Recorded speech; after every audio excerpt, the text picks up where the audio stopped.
Attention. Attention. Hi, have I got your attention? Great. Hey, this is Steve Agee. Hey, did you know I have a podcast here on Feral Audio? It's called Steve Agee. Of course you didn't, because they never advertise it. I don't know if you haven't noticed this or not, but lately Feral's been doing a lot of advertising of all their new podcasts, which is great. There's some really great podcasts, but there's also a lot of really great podcasts that have been around since the beginning, like mine. That's right. I've had a podcast here. I've done almost 80 episodes, you guys. I've had guests like Juliette Lewis, Weird Al Yankovic, Liam Lynch, Diablo Cody, Kumail Nanjiani, Rich Fulcher, Phil Lamar, Adam Goldberg, Mikey Schumann, and Troy Van Leeuwen from Queens of the Stone Age. Guys, the list goes on. You should give my podcast a listen. I'm sorry, does anybody else hear that dripping? Hi, it's Dan Harmon. If you're like me, you're a big fan of Harmontown, the podcast, and you wish that you didn't have to wait so long for it to drop after we record it. But here's the thing. Jeff Spencer, take it. You do not have to wait. You can not only hear it right after it happens, you can watch it too in delicious, deluxe, high-definition multicam on your browser or your mobile phone. We do edit some stuff out sometimes. Like, I'll say something so incredibly racist that we will catch it right before it drops as a podcast. But you get to watch Dan right before the sedition hearing when he talks shit about Trump again. Right. Sometimes we have really famous guests, but we just cut it out of the podcast entirely. Because it turns out they're pedophiles. Sometimes Spencer's never wearing a shirt. Most of the time. We put that in post. Not to mention all the times you always hear people laughing at something that doesn't sound funny because someone is making a funny face or wearing a funny shirt. Yeah, for $5 you get to watch all that stuff. You can see the weirdos sitting down, like getting nervous on camera. There's like one camera that's just right up someone's nose, and they're always picking their nose and stuff like that. That's good. As if that wasn't enough, here's some political incentive. We will match your new subscription to the Harmontown live feed up until April 15th. The day of the big tax march. We'll match it with a donation to the ACLU, which stands for a clue, which is what you should get. And I know that's triggering your thought of going, doesn't the ACLU now have $800 million? Because, but here's the thing. ACLU money is like toilet paper money. It never expires. But if political encouragement weren't enough, some apolitical encouragement is if you sign up, you get access to a year and a half of our back catalog of video episodes, including the tour in Australia and Harmon Country, as well as audio downloads on the night of the record, on just minutes after it airs. Mm-hmm. I mean, how many times have you been listening to Harmontown for free after Wednesday and thought, I would really want to know what that guy looks like or what she looks like, or I want to see exactly how uncomfortable the audience is when Adam Goldberg is on stage. Mm-hmm. Now, for $5 a month, you get to see it as well as hear it. You can almost taste the Harmontown. Go to harmontown.com/live for your subscription to watch us as well as hear us. It really, really is a taste treat. Dan gave me little eyebrows. I was like, holy shit, that guy just hit the bullseye. It really is a taste treat. Feral Audio. Let's make podcast history.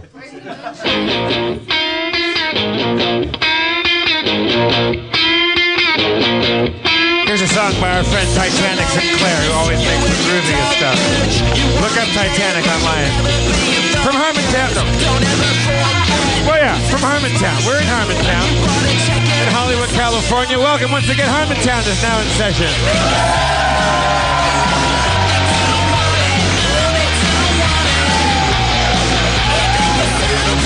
So many friends. Spencer Creighton, everybody. Spencer.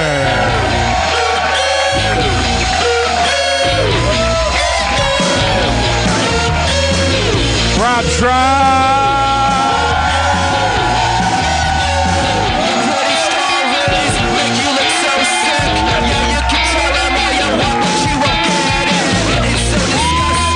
That's our show. Good night. Thanks for coming. How about the mayor of Harmontown, Mr. Dan Harmon?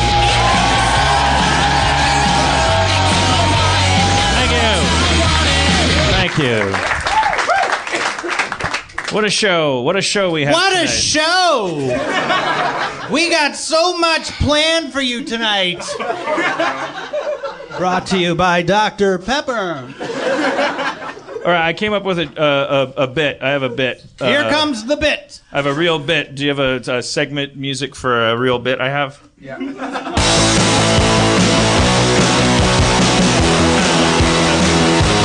think of a real bit, and this seems like something that a real comic would do. Okay, so you know how everybody thinks professional wrestling is fake, Right. right? Okay, Yes. all right. I just decided last night. I'm already messing up the bit. That I think all other wrestling is fake. And then, because you can't tell me that for 6,000 years, teams of people have been getting together and dressing the same and trying to pin each other on a mat, and nobody thought to bring a snake or a 2x4?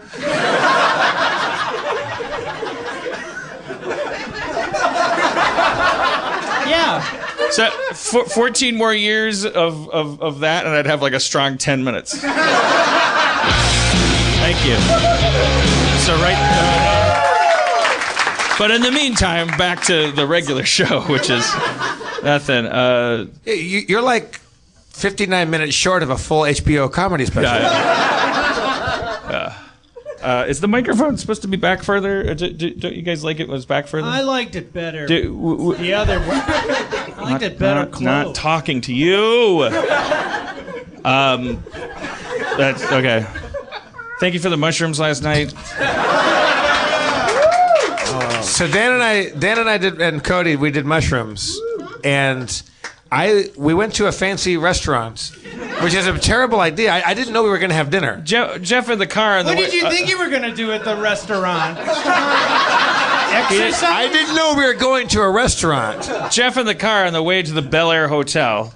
So you should take them now, because that way, because they take an hour to kick in, and then I don't know when we took them, but exactly an hour after we took them, we were at a maitre d' station. See, I in a Ferris didn't know we were Bueller having thing, a fancy dinner. And it's like in a restaurant where everybody was like, that better be Peter Jackson, because otherwise it's homeless Hodor. It's the thing. I was just dressed. Well, I was wearing these clothes, and Jeff was wearing a suit. And then it was then we ordered the food, and then it came, and it looked like Beetlejuice, and my appetizer was terrifying. It looked like my salad was talking to me, and it was wild. And you don't want to eat. In my memory, what you ordered looked like an Indian headdress. Yes, it did. Yeah, exactly. It was like there were leaves coming out of different colors. What was that movie? The Mayan sacrifice movie that Mel Gibson produced? My meal looked like Apocalypto. He ordered the Apocalypto. Sorry, I'll face this way too sometimes. And I looked over. Cody was laughing like crazy. Dan you looked really paranoid. I was upset. And I just said, hey, you guys, why don't you guys take a walk? I'll take care of the dinner. So I pretended like I was your handler, like your manager, because I had a suit on, and I said, Mr. Harmon and Cody, they found out they had to leave.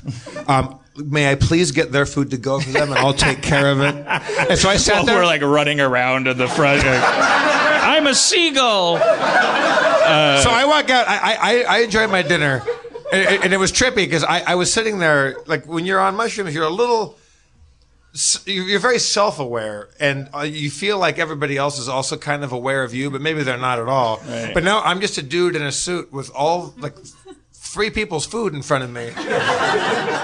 And I made it out of there alive. I had a couple drinks, and I tipped pretty big on your card, so I hope you like that. And I bone out, and then Harmon is sitting out by himself at a fountain, and he's got his left hand in the fountain, and the water's trickling on his hand. And I go over there, and you were the fountain was talking to you. I laid my palm on top of the surface of the water. And when I dipped it beneath the surface, my hand became an ape's hand. And if I lowered it, it became an alien hand. Because apes are more sophisticated than aliens. And the more primitive the life, the more advanced it is, because the more primitive the life, the more it is able to contact me, because it's based on water, and water is the conduit. So as I kept my palm on top, as when Jeff came up, I had just figured out that if I keep my palm on the top of the water, I can listen to all life. And do you know what it said? Jeff sat down and he said, what did it say? What did all life say? It said, tell our story.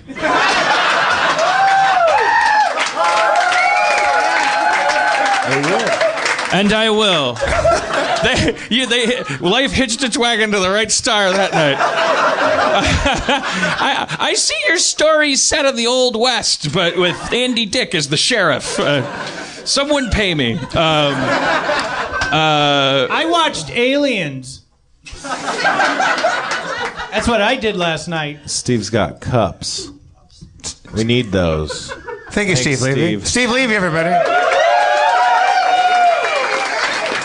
Watch the second half of Aliens. That's a good movie. It still holds up. It's fun. The second one? The first Aliens. Oh, don't. I mean, okay. There was only what? The second movie in the Alien franchise. The Right, first James and I watched Cameron the movie. second half of it. Right. Just the second half? Just the second half. My favorite line in that movie is not "Game over, man," but in that same conversation, it's just, because Bill Paxton and she's like, she knows the way around the, and he's just like, why don't you put her in charge? And I didn't do it. I don't know if you're keeping score. We just got our asses kicked back there. All the other ones, I feel like, well, it's Bill Paxton. It's sort of like Bill Paxton. It's great because in the sense of like, oh, Christopher Walken or Nicholson, like it's like a caricature of himself. But that line, why don't you put her in charge? I kind of also. I was like immediately. It was like, yeah, what the fuck is going on, man? We're gonna get killed. Like you know what I mean? Like it was good. It was also like he could. There was a tunnel to his soul. Good in that? Paul Reiser. Paul Reiser's very good in that. Paul Reiser's great in it. That whole movie is like a slam dunk. Yeah. Slam dunk. That's a slam dunk. Spencer, you ever done mushrooms? Are you a mushroom guy? Nah, man. Because, here's the thing they say about mushrooms. You know what they say? They say, if you think you're going to have a good time, you will. And I can't think I'm going to have a good time. Yeah, I know what you mean. Like, people freak you out by saying it's like this weird Mobius strip of like, oh, if you think it's possible to have a bad trip, then you will have a bad trip. No, I only think it's possible to have a bad trip. And yeah, I understand completely. Same thing. I just took through. I wanted my. I didn't want my girlfriend to think I was a pussy. Filthy fucking hippies. But Cody had a bad time. We both kind of had overall a bad time. I mean, I think it was worth it to just communicate with all of life, but I think if she was saying like demons were coming out. We only took enough to have kind of a bad ecstasy trip. Like it wasn't like we didn't. It's like I think the point of psilocybin is supposed to be ideally that and they're using it to treat post-traumatic stress now and other ailments because psilocybin has a clinically measurable effect of something previously thought to be immeasurable, which is perspective. Like you actually take enough of it and you walk away with the sense that you are part of a larger whole. And it's sort of like they give it to like people that were in Iraq and got blown to bits and are having trouble coping with that stress and shoving it down, and they experimented with giving them psilocybin and they're finally doing some scientific research into these effects. I think if you don't take quite enough to push you through onto Jim Morrison's other side, that you simply are just like super aware of yourself. Because I got out of the shower and I was just like staring at myself in the mirror, and I knew that I was disgusting, but I was also like, I'm beautiful. Like I was like Cody after like 20 minutes, she's like, baby, you okay? And I said, yeah, I'm an ape. Like, I just know that I'm an ape. And I was just naked, and all of the patterns of my body hair and how they were revealing that I had descended from an ape that had gone through a semi-aquatic phase. That's right. That's why we're hairless. That's look it up. Elaine Morgan's aquatic ape theory, and it was being proven to me because the scintillating drips of water were following this this perfect pattern. And it was just like this. Everything moves when you're on mushrooms. So I was like, my big pink round gut was like pulsating like this cocoon full of baby apes, and I was just like. And I was just going like this and watching my belly button and my nipples turn into this mouth going this face going like. It sounds like you had enough. I did, but it was all kind of up here. It was all about the self, and I think that a true mushroom trip. I told you guys to take 3. You only took 2, kids, right? if you're doing it, take more. And tell the cops I said it was all right. The first time I ever did mushrooms, I was with Jason Sudeikis and a friend of his from Second City. We were in Vegas, and he was doing a show at this story is such horseshit. I'm so sick of you telling the story about you and Jason Sudeikis and his comedy friends taking mushrooms. I know it's fucking not true. And it is true. I was in the bathroom, and I heard knock, knock, knock.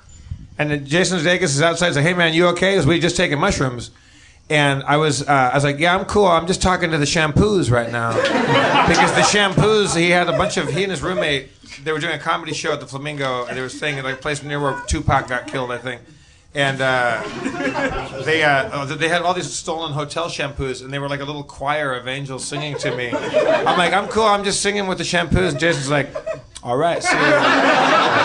I was trying to tee up like a fancy, like a clever. I knew what you were doing. Right. I know what you're doing. Who else did you do mushrooms with? Will Forte? Will Forte is one of the biggest fucking pussies in the world. He would never do drugs. He would never do it. If he were here and Jason Sudeikis were here, they would both fucking kick your ass or be mad. Let's bring out Jason Sudeikis and Will Forte.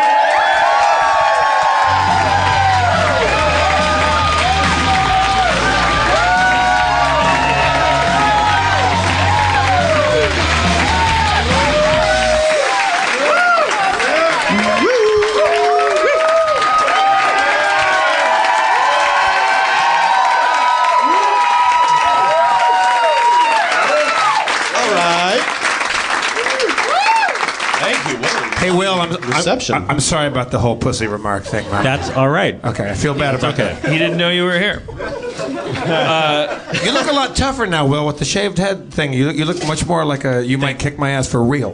Thank you very much. I appreciate that. That's half the battle. Just looking like it. Yeah. Is this are you still shooting Last Man on Earth this season's Last Man on Earths? No, we finished a couple months ago, so we start writing on Tuesday. Oh, okay. Tomorrow.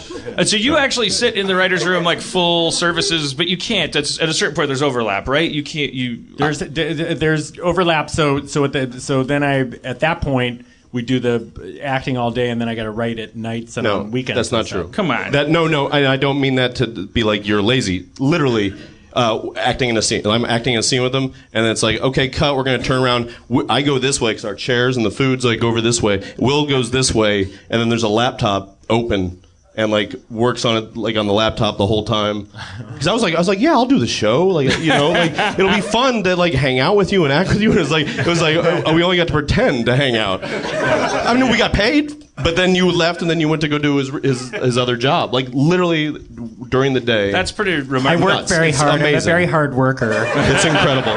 He really is. Are you writing, Will? Are you writing that episode? Or are you writing future episodes? Are you freestyling as he's rewriting episodes that have already aired? He's nuts. He's nuts. Yeah, but also different shows. He's doing 227 episodes. Oh my God. Improving them though. All of them better. Yeah. Jack A has never been sassier. Is this alcohol? Yeah. Where's that coming from? Oh, do you want a drink? Oh, I'm sorry. No, that's all right. Who's running Last Man on Earth? It's Andy Bobrow and who you know very Community. well, and Eric Durbin now is coming in to co-show run. So, okay. Because Bob Rowe, you finally figured out he's a fucking. He's the worst. He's not good. No, he's fantastic. I love fantastic. him so much.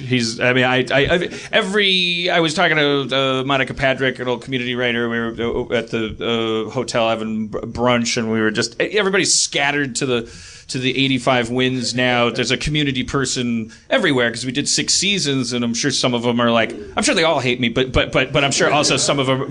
What I like is I'm nostalgic about just like the family of it all. Like in each season, it's like, oh man, season 3 was great. We had so and so and such, and then I was looking at the Yahoo season and even thinking, I don't know what I'm explaining to you. It's just that it's the expanse of it after it all sort of. It's the same way at SNL, or like even when I watch TV and I bore Olivia with like, oh, I did Second City with that guy in that commercial. It's like when it's like us. I would say like even me, you, and Jeff, we've known each other for 20 plus years. That idea of like. I guess that's the feeling of family, like where that's why grandparents are like, it'd be nice to hear from you once in a while, because they're like, they only run 2 shows in their life for like 30 seasons each, as like a mother and a grandmother, 60 minutes and then they're Jeopardy. like, nice to see you. How did you guys meet the first time then? The 3 of you? Comedy Sports in Kansas City, actually. There was because Dan was Milwaukee Comedy Sports, Jason was Kansas City, I was L.A., and Rob is obviously Milwaukee, and we met. Obviously. Just look at me. Look at how Milwaukee. You weren't at that tournament, I don't think. Were you at Kansas City? I don't think I was invited. There was a Kansas City tournament. You were probably invited. I was probably invited. Everyone's allowed to go. Everybody's allowed to go. But like.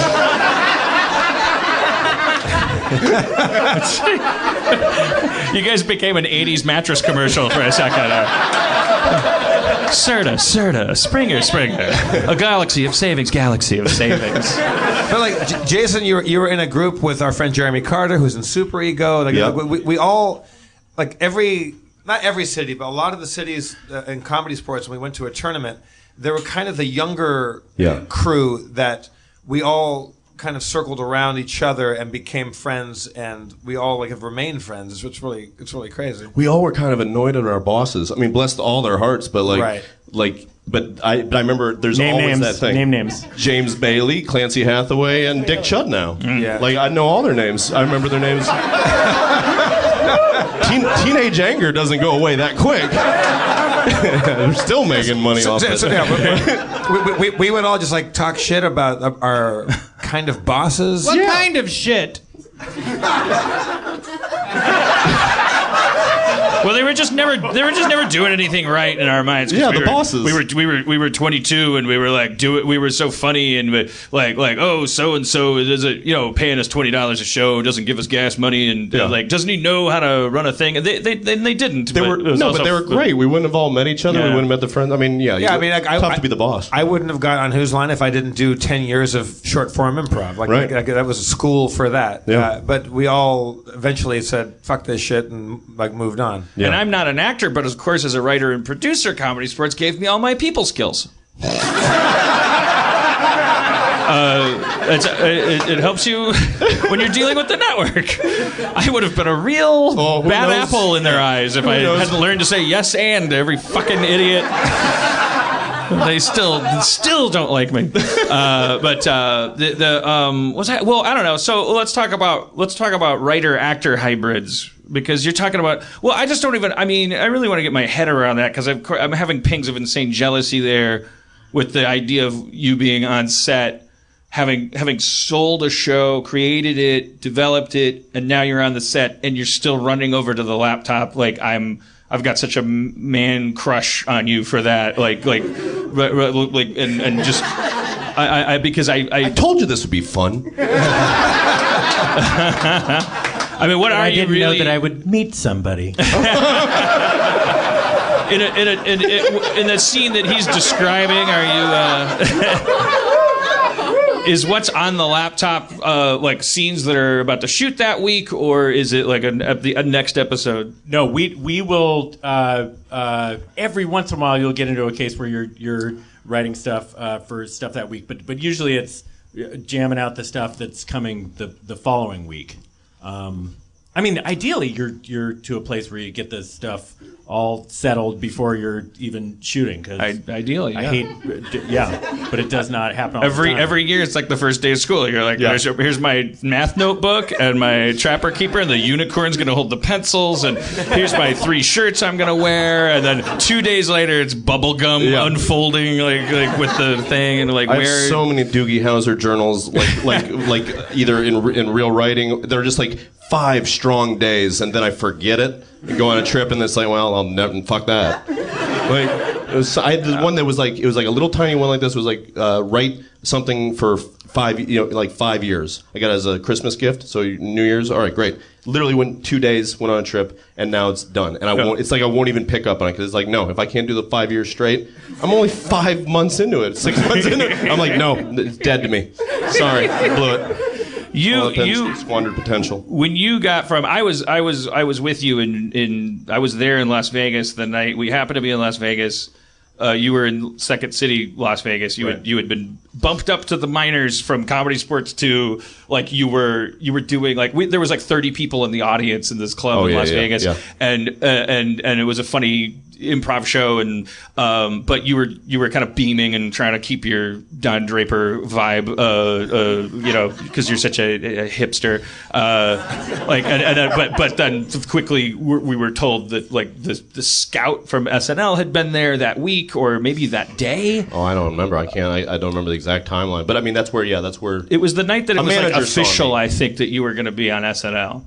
Oh wow, that would then that would have been. Had I already auditioned for it? Do you remember? I think they just came and scouted you. I don't know if you had auditioned. The only thing that scouted. Maybe that's what it is. Maybe you got the audition. But it was a manager. It was a manager that saw myself and Kay Cannon, who I was in the cast with, and then a guy named Seamus McCarthy, and that manager picked us all up, and then the guys made tapes because they were looking for guys, I think, or at least I made a tape. And I just filmed the show basically and then sent it in. And so I knew maybe I was gonna get to go audition. I would assume maybe at that point, but they offered you a deal, as I recall, that had been there was a template for it in the past. It was like, getting hired as a writer. Yeah. So I went to go audition for the show and then didn't get it, but they liked me, and then I got like a week later. They were like, "Hey, why don't you come out again?" And this is when you meet Lorne Michaels, and it's sort of like he's just making sure you're not crazy, or like I think he said like he wants to make sure you're someone that if you walk by in the hallway at 2 a.m. he wouldn't be scared or worried. Which is like it makes sense. It's his gig. What do you think started that rule? Yeah, exactly. Yeah. Who do you think made that happen? Either it was someone or else it was a part of him that he didn't want to deal with. You know what I mean? I mean, Come on, it was Tim Meadows. It was Tim Meadows. He's just a loose cannon. I'm just gonna say loose gun, hot cannon. What am I doing? But we, So then you go out there, and then I got hired as a writer, which I was a little bit like, I was like, oh, nuts, which is ridiculous. But I didn't send in a packet. I had imposter syndrome, all that stuff. Once getting it, and then you just kind of like just say yes and then hope to God it all works out. And it paid off. You kind of knew that they were kind of grooming you a bit for being in the cast, right? Yeah, and that was what you were talking about. At that point, there was like Tina had done it, and David Spade had done it, and Sandler had done it, and like even back in the day, Chevy did it kind of to a degree. Who else? There's like everybody. Rob Schneider. Yeah, everybody that had done it in the past, that been a writer and was a cast member. Had all made that you sort of knew who they were. Well, they never tell you about Gorby Phillips. Yeah, never. Yeah, Gorby doesn't get his love. He's the guy who wanted to be an actor. They gave him a job as a writer, and he's still there. Oh, his office is in the basement. Horrible writer, hilarious in the room. Yeah, hilarious in the room. You love him in the room. You love him in there. It just keeps people laughing. I remember Jason, like after the first season or two of when you were in the cast, you would come back to LA and we'd go have a drink, and you just look like you would just sit down and just dump like how difficult that job was. Like it was. Yeah. It seemed like it was like. But always making sure he was very thankful and said everyone was very wonderful. Jeff, it's like Israel over there. By design. But like also like our friend Andy Samberg like every time I saw him he seemed to have aged about 10 years. Oh, it's like the presidency in that way. Yeah, it's like until you sort of like develop like a niche. I think, or I would like with this guy to my left, like such an original sort of voice that Lorne's like, oh, this is a variety show. I need to have what Will does on there, or like the Lonely Island guys. I need to have the Lonely Island generation. Like Kristen, I need to have. I need to have a Kristen track on this greatest hits. Right. You know? I talked to somebody about how Laura's always been that's always been his real secret underneath it all. I think because it was back when Channel 101 was starting to be a thing, and the Lonely Island guys were doing Channel 101, and then all of a sudden, oh my God, they're taking that different path, that Schiller real Mr. Bill path to SNL, which is and somebody was talking to me about it. They said, oh no, but Lorne's a genius, about that in particular, that he always recognized that the potential obsolescence of what he was doing there, and how any one of these random asteroids or geniuses he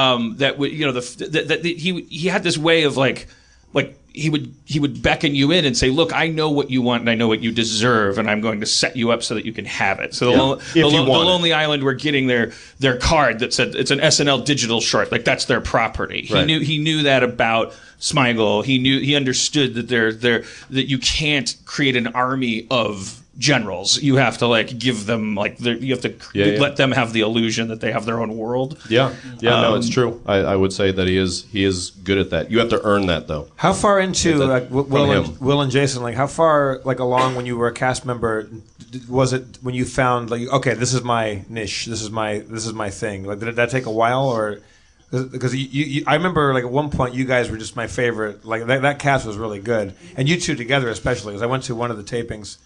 And you guys doing that, your mustached ESPN 3 kind of characters was fucking hilarious. But did it take a while to find your stride and find when you go, okay, this is my shit, this is what I do? It depends for everybody, because I would always kind of do weirder stuff, and it's hard to get that stuff on. So you have to kind of build up this trust, and I was. It would kill on Wednesdays. P.S. The read through, it was every time you see, because at the top of every script it's the writers' names. So you'd see Faye and Poehler, or if it said Forte, you were just kind of even if you'd been there 5 hours, you're like, all right, here we go. It's the truth. It's the truth. And especially when you were writing with Slovin and Allen, there was this ironing, sharpening iron thing that was brewing there. That I don't think really kicked in, to Jeff's question, until maybe our group came in. Because I felt just watching it from the outside, your stuff started to get that play, after you stopped playing Bush, really. Oh, for sure. I was, it was an honor to play Bush, but it was an honor I did not want. It was, and then I ended up playing it. Will Ferrell had just done it. It's what are we doing? It was, to me, it's like Dana Carvey doing the church lady. Bush, Will Ferrell had turned Bush into a character that was so... Flat out won him the election.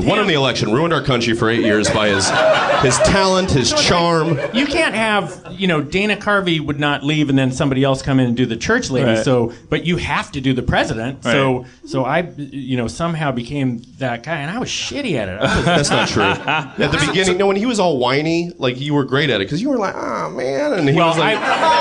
It certainly was not. It was not the kind of stuff I like to do, and it was a fun adventure, but the cast was so big at the time that a lot of times I would be putting out the kind of stuff that I liked, right. but you got to service everybody, so I would get these sketch Bush things that were in there that it weren't necessarily my thing, and that would be the thing for that episode. So for a couple of years, I was just kind of the Bush guy and didn't really get to do. But there was also this. I don't remember who told me about this, but then I started looking for it. That in those years there was Closer to Midnight. It was okay, these. I always tried to figure out the formula with the last sketch on SNL. It was sometimes it was clearly just the shittiest.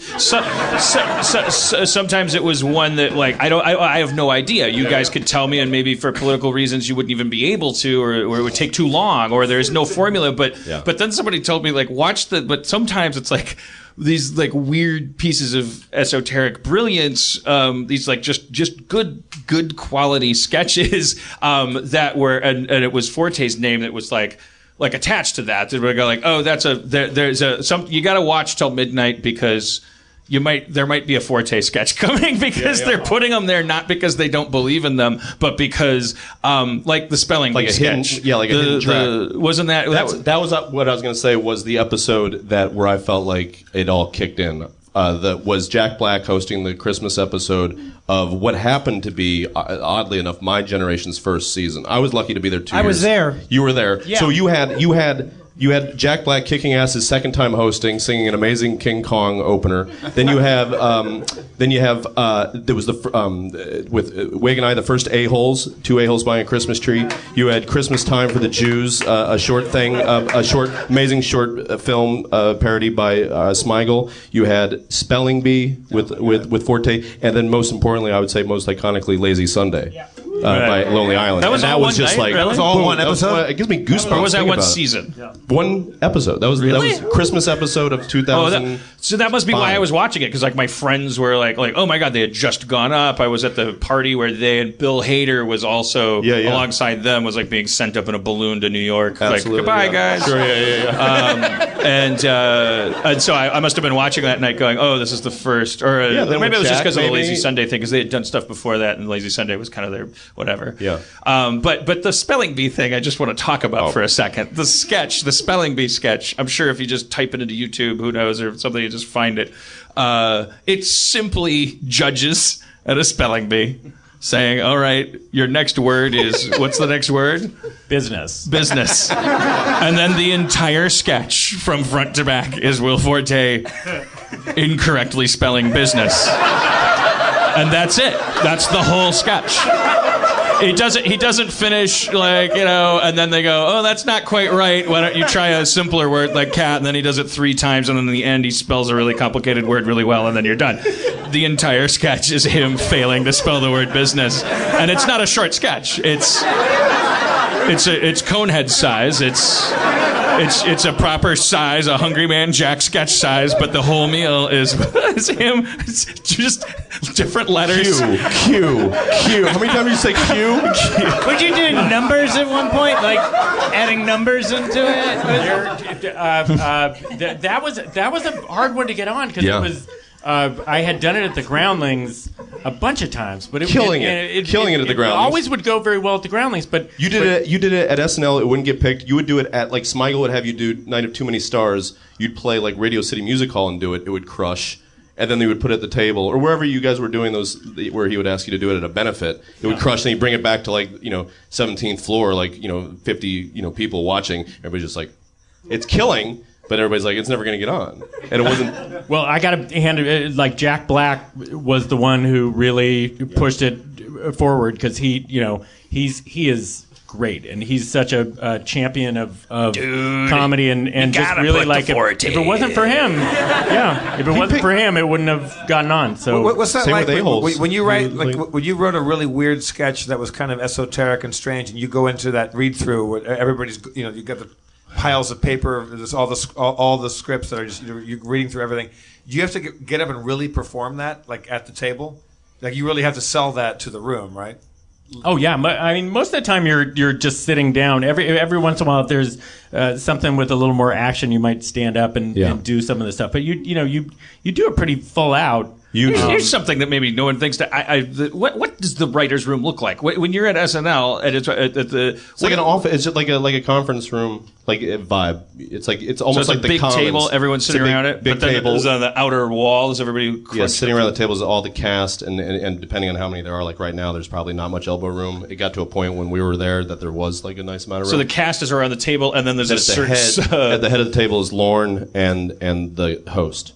And then cast. Then around this side, if you were looking down at 3 o'clock, is Seth and one of the assistant directors, Janine, who times every sketch. One of the producers, Steve Higgins, somebody else. But then around the sides are the department heads. All the writers are at 9 o'clock behind here, 4 rows deep. People are sometimes sleeping because they've been up since. Okay, so this is a room where there's a table at the. You're describing this is a table read. Table read. Yes. What does what about just the room in which people are pitching sketches and? It mostly happens in offices. Yeah, And it's like a normal office building with just a more open fart policy. It looks like 30 Rock. I mean, it looks like that's. I mean, like the TV show. I mean. But when you're a writer and you, so are you sitting like when you think, are you sitting cross-legged on a carpeted floor with a sheaf of papers in front of you with notes scribbled on them, waiting your turn to pitch something? Yes, on Mondays with the host. There's the host meeting, the pitch meeting. Everybody lines up, and we all sit in Lauren's office. Some people on chairs like humans, other people on the Jason, ground. have you told it too many times on too many shows? But your Snoop Dogg story, would that be a pain to retell? Because I retell your Snoop Dogg story when you were a writer. Yeah, I remember. Yeah, the no, I mean, I don't mind telling it. It's a good life philosophy. It really is. But yeah, we were on Tuesday nights. The host goes around, whoever it is, and they meet with the different writers. And it was actually, I think it was your office at the time. You were rooming with Tellerico, Rich Tellerico at that point. Yeah. And it was me and Rich Tellerico, and I think you might have maybe been in there. If not, pitching ideas to Snoop. I just love Rich's ideas so much that I always feel obligated to put him in here. He's tells Snoop just sitting there like this, and he's like, I have this idea where you play a dad, but you know that scene like at the dinner table when the kid mouth is off and he takes off the belt? You don't take off your belt. Your job is, you make a living as a beekeeper, so you slowly start to put on your beekeeper outfit to intimidate your kids. And I swear to God, Snoop's like, yeah, I like that. Yeah. I want this guy to be real scientifical about the bees. You know what I mean? Like I want him to know what's going on inside of a bee's mind. Literally, he's saying that. Other things, blah blah blah. We're playing music. Rich he's got these speakers in there, and he's blaring like Snoop Dogg hits, and he's like, "Yeah, see, I put a cover on every album because you got to look backward before you look forward." Like he would just talk like this. He would just say, "Yeah, man." Like Urban Outfitters, I've always said, you just follow him around with a pad and pen, and be like, "We're making pillows, T-shirts. This is like this fucking guy." Unbelievable. And then at the end, Rich, and I was just observing this. Rich is really the point guard of this entire narrative. But Rich goes, Snoop, after the party on Saturday, we gotta kick it. And Snoop says, swear to God, for shizzle. He says, because this is at the height, for shizzle. And he goes, and then Rich, for whatever reason, goes, maybe we'll get a hoe. And Snoop just goes, why get only one hoe? Right? That he could have stopped there. He could have stopped there and let me draw my own conclusion. Then it's all sort of be like, what does he mean by that? But he don't. He goes on. He goes, don't put limits on your life. Again, you're kind of like, that's it. He can get up and leave now. Yeah. The Urban Outfitters person can close their moleskin and be like, okay, we got next week's shirt. We're good. Why get only one hoe? Why not get two or three? I'm sorry. Don't put limits on your life. And then he says, dream big, and you may never wake up. Like that's. I don't know if he said it since. I don't know if he remembers saying it. Did you run and write it down? Because no, I've just told it so many, like a good joke. I've just told it so many times, like because I remember you telling me that, and we're like, "That's your Leno story." I think you told it on Leno. I told it on Conan, the first talk show I did. You're like, "Oh, I have my Conan story." Yeah. He's giving me this. Like I got this, So what is this a sacrilegious question? You guys are writer. Does God exist?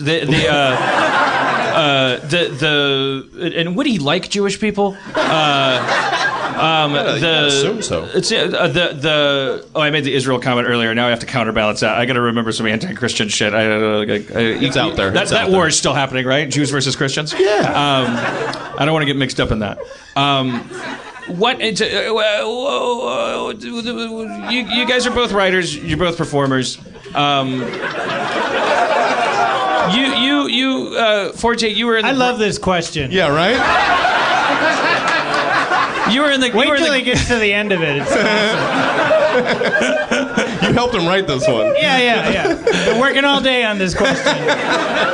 We have a mutual friend, Jim Rash. You were in Groundlings with him, right? That was your class. Like he's a writer, director. He's an Oscar-winning writer and director. I think he is directing and the actor, writer and actor. Writer actors are better actors than regular actors, and don't comment on that because I'm sure you have actor friends. But what I wanted to ask is like, what are you more? I don't know. The question is, what are you more? Do you think of yourself when you're standing on set as an actor, like, okay, I'm doing this acting job, but I'm a writer, or is it the other way around? Well, I started off as a writer, so I think I'll always think of myself as more of a writer. I at the end of my third You year. wrote before you did Groundlings? Yeah. I did go through your. I wasn't writing professionally. We could go through your past for a second here because it's kind of interesting. I bothered to Wikipedia you when I heard you might be coming by, and the most notable thing first is your name is your given name is Orville Wilbert. Orville Willis. Orville Willis Forte the fourth. Yes. I've never met a fourth before. I know it's Are you making fun of his name? No, I'm making fun of He's America. glorifying We've it. never had a fourth generation of anything here. Everything around you is 20 years old architecturally. That's made of rock. Like, this is a flesh thing made of four strings of dude. That's European, man. That's heavy shit. We got our episode title. We have a titular moment. We have had our moment. I will say there was when I first I wrote on sitcoms for a while. I wrote at Letterman, wrote at Third Rock from the Sun, 70s Show, then got the SNL job, and I definitely had more of a writer's mentality because I'd go in and when I would act my own stuff, I would the stuff that I had written, I would feel very confident. I'd know exactly what to do, and I would get into my head with because I remember if I would write stuff and sitting back there as other people would do it and just going, okay, do it the way I wanted it, and it'd be very and so in my head as I was doing other people's things, I would just be thinking about how upset they were about the choices I was making. So at the end of the third season at SNL. Over the summer, there was this really the cast was very big. Lauren was thinking about making changes, and there's a date in July when you're supposed to be told whether your option is picked up, and they had Independence Day. And they held off on picking up my option and it took an extension and for like 6 weeks I had to wait and the final conversation I had with him was he said. You are thinking too much like a writer. You need to own it a little more. And of course, I'm like, oh, fuck this old man. He has no idea. And I love this character. But I come back, and the more I thought about it, he was absolutely right. I was just like, I would be too nervous about performing in other people's things. And so once he just, he gave me the best advice of all time, which was just to go in there and make the characters your own in other people's things, and we'll just let her rip. Yeah, exactly. And thank God he let me come back, and that really was like, knowing that I had almost been fired, it all felt like gravy, and then it was just like, okay, fuck it. He's like, look, if these writers knew better than actors, they'd be actors. Like they're so smart, but they can't act. Like you come in, take their stuff, and take it to the end zone. Where and your experience had been as a writer. I would sometimes get their stuff down to like the 25. But Suds, you're probably a little more complicated, right? Because you're not quite as. I mean, he was a writer forever, and you were like you were an improviser, which is half and half already. You're like a golden doodle, right? But you're.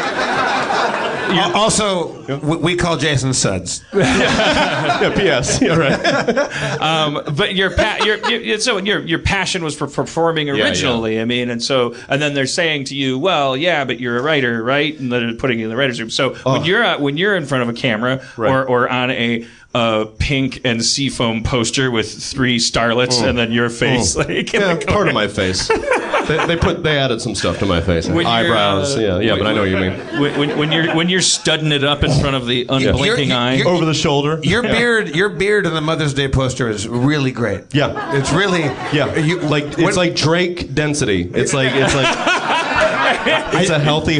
My eyebrows, like when I look at it, I go, I wish. I told you. Who knows where I'd be if I looked like that? It's like a little kid's hobo costume. There's stippling involved. I texted Jason like a picture of that poster. I said, please, I don't know what this movie's about, but please tell me that you're a high-priced male hustler.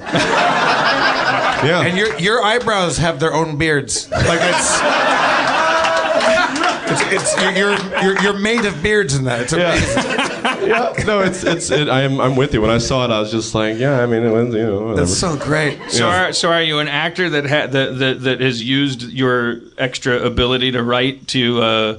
I think so. I would say so. I do. I mean, there's such for me, like with acting, like not that anybody cares, but like since you're sort of asking about it, like of like the left brain, right brain. Like I think I'm envious of actors that can really just like be in it. I feel like I can get there but my left brain's always working. The part of you that has to hit a mark, the part of you that has to like know where the light is and all that kind of stuff, especially like tracking shots, all that stuff I can handle really well. And I think that comes from like playing basketball as a kid, like running plays and stuff.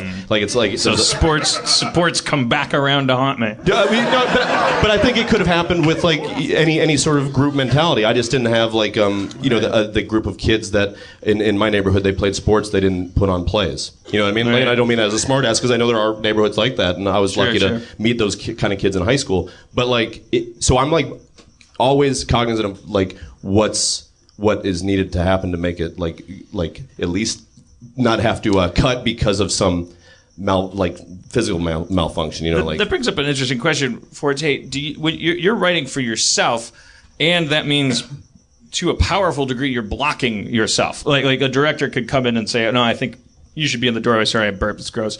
I think you should be in the doorway, and then you should do a somersault. And sometimes directors have great ideas, and sometimes they're just directors. But you first and foremost, if you're writing a scene.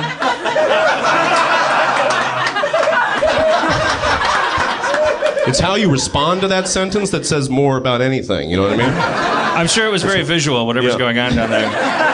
But it doesn't tell a story at the end of the day. In Rob's mind, we need both. We need both. Rob is drawing a storyboard of him killing you right now. No, but so doing a bird's eye of taking a shit on his car. Do you? Oh God, I wish directors doing a did bird's shot eyes. list of peeing in your drink.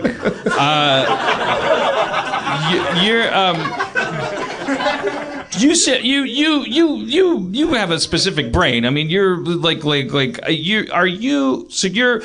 this guy that's going like you're kind of like I want this joke to land, et cetera, et cetera. I won't repeat the process that you took us through. But then you're on a laptop, so you're writing that a character that's going to be played by you, and you. I guess the small part of my question is like, do you do things like mitigate your blocking in the scene? Do you go like, look, I don't want to do a bunch of complicated shit in this scene because I'm going to start. I'm only going to be funny if I'm able to sit still and like remember my lines, or are you like, no, I need to occupy myself? Anything like that? Like, do you knowing yourself as a performer when you're writing, do you write specific things for yourself? Certainly, you will write to your strengths, but every once in a while there will be things that bring you outside your comfort zone. If you get together with the writers and they all think it's a great idea, and you think, all right, let's fucking go for it. You know, it really is. But for the most part, you can really, you'll know the stuff you're good at and not very good at, and you kind of stick with the stuff you're good at. I think all that stuff literally comes down to like trust of you know, like literally like where I'm gonna be, I'll be asked to do this. Like me staying in my head, I don't think is necessarily healthy. Like all the time, as even though I feel connected more as a actor than a writer, the part of me that doesn't let me get out of my head is probably not giving the person directing me the majority of the time enough trust to just be out of my own head, to maybe have an assessment of it. But I don't in the middle of a scene. It's only like when looking at the sides or thinking about it. If they suggest something, I'll be like, oh no. So I think like with stuff, you would have stuff in your head in scenes that we would do, and then we would sort of talk about stuff, and maybe it would feel. You're always very accommodating. It's not like you're rigid and like I wrote it this way, so it has to be this way. Oh yeah, and if there's ever a director that wants to try something that's different than what I was thinking, it's always somebody like Jason Wallner who knows his shit, and John Solomon, our best buddy, and these wonderful people who are super smart and you throw a bone to Rob Schraub for just for get him in there next year. Schraub, I'm sure is great. Yeah. Thank you. I've had what you've had, which is like you write something, you hear it a certain way in your head, and it would be great if they did it exactly that way. Sometimes it's right in the bubble where you're trying to figure out, do I just want to hear this the way it was in my head? Am I objectively hearing it like so I can decide actually, oh, that's funny? No. Then there's the getting past that. There's the, oh, someone please help me with this. And if a director can think of a better blocking, and sometimes like Heath Cullens on Great Minds will like I'll have a very basic thing in my head, and then he'll go, yeah, but what if the person was sitting behind the doorway and then you entered, so then we could all get it in one shot. Like all these different shaped brains and they all overlap and. I'm sure Rob's great at something. I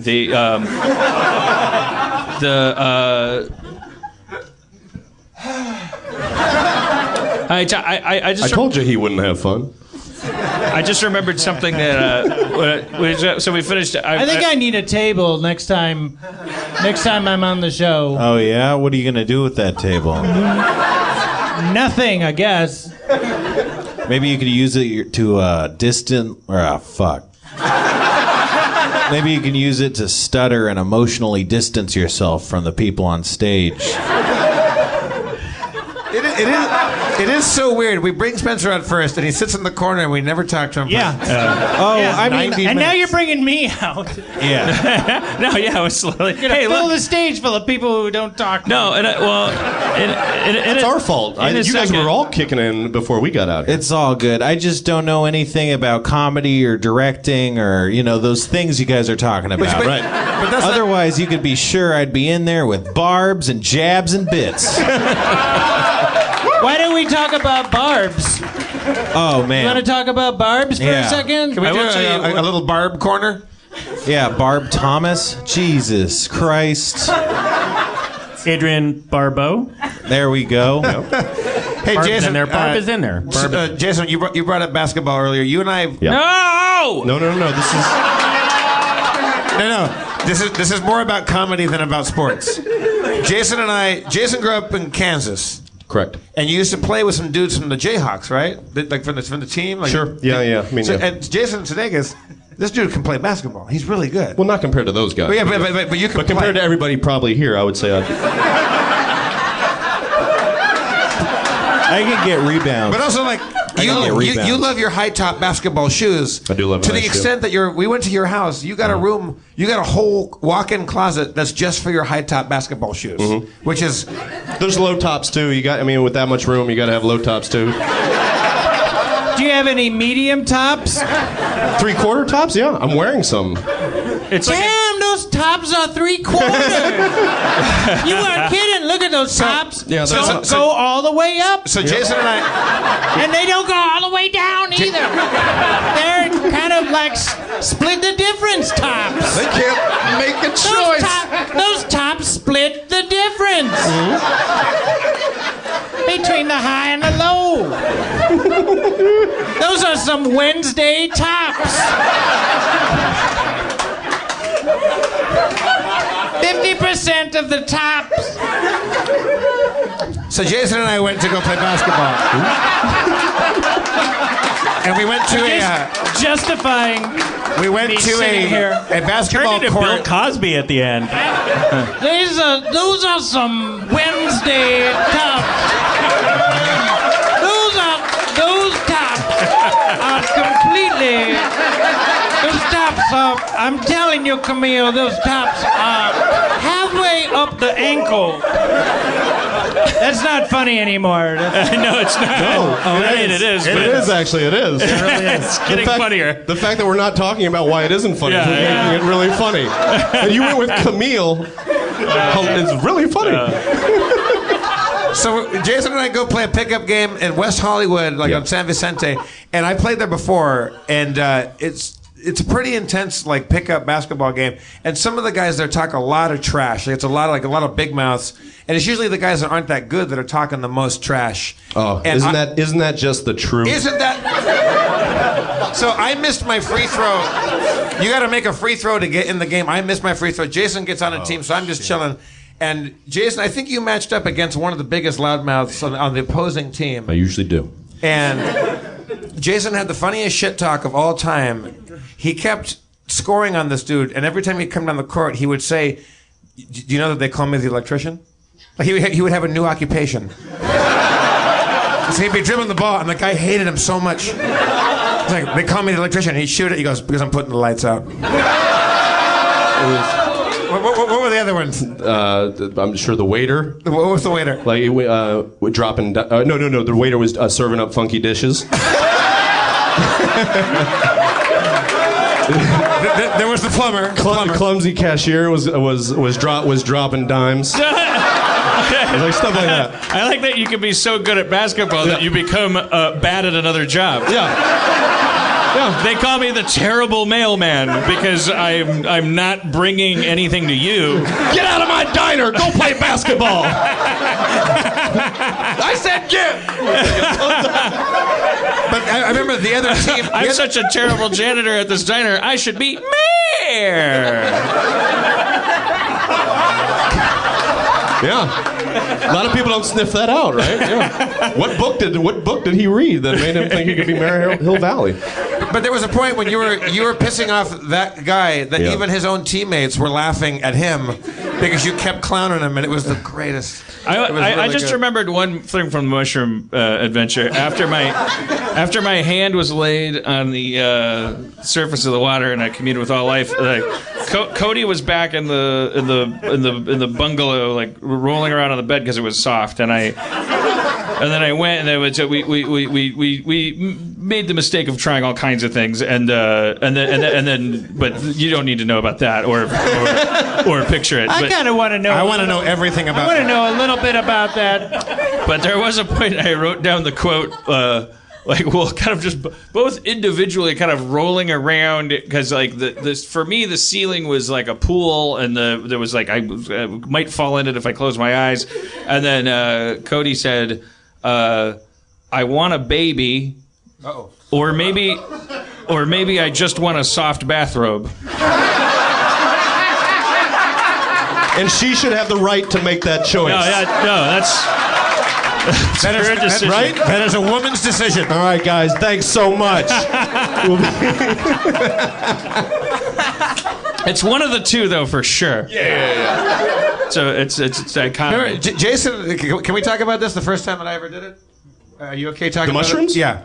Yeah, what do you mean, like sponsors and stuff? Yeah. Like my AA sponsors? Exactly. Yeah, I'm fine with it. The first time I ever did mushrooms was, what was your friend's name? Mike Lucas. And the three of us, we did it, and we went to your apartment, and it was, am I correct in saying that it was right on the intersection where Tupac was murdered, right? Yeah, Flamingo and Koval, yeah. Yeah. They'd cleaned it up since then, but yeah, it was, yeah, that's where it was. So...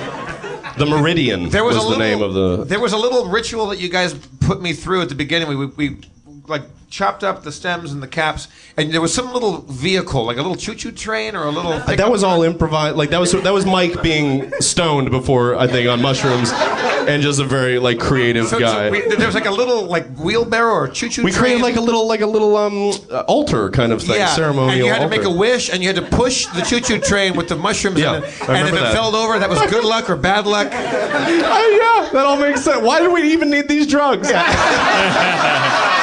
What are we doing? We're fine. We're fine. Do zip zap zop and hit the town. Exactly. When you're that desperate to have a good time together, you probably will. That's all you need. Axe body spray. It's like, So for some reason, we do something really non-intuitive. We all go to the Hard Rock Casino, which is just a bunch of assholes. Oh my God! But we stood there in the Circle Bar in the middle of the casino, and I remember the three of us. Why is it called the Circle Bar? It's a great question. It's a good question. Fair question. Yep. Because it was named after Jonathan Circle, who discovered it while chasing a bear. It's a circular bar in the middle of the casino, which is also circularly shaped. Didn't we end up calling it like the Shark's Nest or something? We had some weird name for it. Yeah, because I had this we stood there like a little triangle facing each other. At the Circle Bar. Yeah, right? Like three Something's squares. wrong with this picture. But people kept coming up to us. Why are you at the Circle Bar if you're in triangle position? Do it as Bill Cosby. Why are you in the... I can't do it. All right. So... Excuse me. No, I can't do it. I'm sorry. People were like, we were just laughing so hard and finishing each other's sentences, and there were moments where we weren't talking at all, and we were just like making eye contact and laughing, and I would say like, "What did you think I just said?" Yeah, and you would say exactly what I thought. It was a good hive mind going on for sure. So this guy came up and he had like a bad kind of a shiny shirt he bought at a Vegas store, and he kind of looked like he was having a bad night. And he was like one of the few people that came up to us and said, "Hey, is it okay if I hang out with you guys?" And we're like, why? It's like, because like you guys are having so much fun. We're like, absolutely. Like you can hang out. So he laughed and laughed and laughed. Then we stood by the near the bathrooms. Were the trombones in the air? Yeah, saxophones. There's like a chandelier made of saxophones. And there's a dome, and so like you can hear the sounds from across the other side. Oh yeah, so if someone's walking that way, their voice hits the dome, and it sounds like they're behind you. You maybe have seen like that, like a rotunda kind of. And we're laughing and laughing. And you were going nuts at this point, you know, like it was 6 hours of just like hysteria. The thing I was talking about today, because when it came up when I knew what you guys did yesterday, I was at this barbecue and drugs came up. Not that we had any, we didn't. But I talked about mushrooms, and the thing I talked about was that I remember really well. People walking to the bathroom and then them walking out and being able to tell so clearly by like their aura, their whole vibe that they went and did cocaine. Like I swear to God, it was like oh look at she's pretty cute. Oh wow, there you. Jesus, what did she do? Like, and nothing visual. It was just like this, like a ramped up energy that you're like, what was going on? And I'm like such a bumpkin when it came to that stuff. Then we just had like people that just wanted to be with us and hang out. Yeah, we were just so happy. Yeah, we were all like three Jimmy Stewarts. We were just like, hey, how you doing? Like anybody that came down, and then you are tall as shit. Mike was tall as shit and bald, like shaved head. And then I was just in the middle there, point guard, and I was like, we were just having serving up fucking dishes, serving up the high dishes up top. Yeah. So I had at this time I had been to the Hard Rock probably 4 or 5 times in my life before that. Yeah. And so the next time I go there is about a year later, and I walk into the Circle Bar. I'm like, oh, this is the place. And I walk up to the bartender and I said, because there's these wooden like staircases that go up into the Circle Bar, and it was stationary. I'm like, when did this stop being a rotating bar? And the guy's like, what? I go, this used to be like a rotating bar. And he goes, no. I go, lawsuit? Oh, shit. Yeah. I remember because the lights would make you feel like you're like. And then, there'd be a guy that was standing perfectly still, but in my mind he was going in a circle, like he was orbiting like a planet, and then he would reappear over there. I'm like, this man, these people just keep spinning around us. It was so great. My favorite time, you weren't there, but and I hope he doesn't mind me saying it, but I just think it's one of the funniest things I remember ever seeing. And I know the mushrooms help, but I think you'd be able to, if you've been to Vegas, you could picture this. Dan Backadall, who also did Second City with me in Vegas, a bunch of us got together. I think Jeremy might have been there. We were out in front of the Bellagio with those dancing, they call them the dancing fountains and everything. And we're all deciding, mushrooms basically is like, especially at Vegas, is like you go to a pack. You stand in a circle, you laugh at all the fucking crazy shit going on around you, above you, behind you, walking by you, and then you walk for 4 feet to say, okay, let's go somewhere. You get there, and then you're like, then it happens again. You know what I mean? Like, that's how we got to there. We had 2 locations, the bar and then the saxophone. And we kept back and forth to them. We were inside the Bellagio, and it was like fucking Marx Brothers. But you also adopt, if you're on mushrooms, you also adopt different, it's like, it's not just let's go back to the Circle Bar. It's like let's go to the cookie tree, or was it? That's what it was. The Shark Test. It was something else. The Shark Tank, or whatever. Everything becomes its own inside joke. It's like you're going around the Monopoly board like multiple times and renaming stuff. And there's like a group of 6 of us and 5 of us over here, and then all of a sudden we just turn around and Backadall is just watching the fountains, and we slowly start to figure out that he's pretending like he's their choreographer.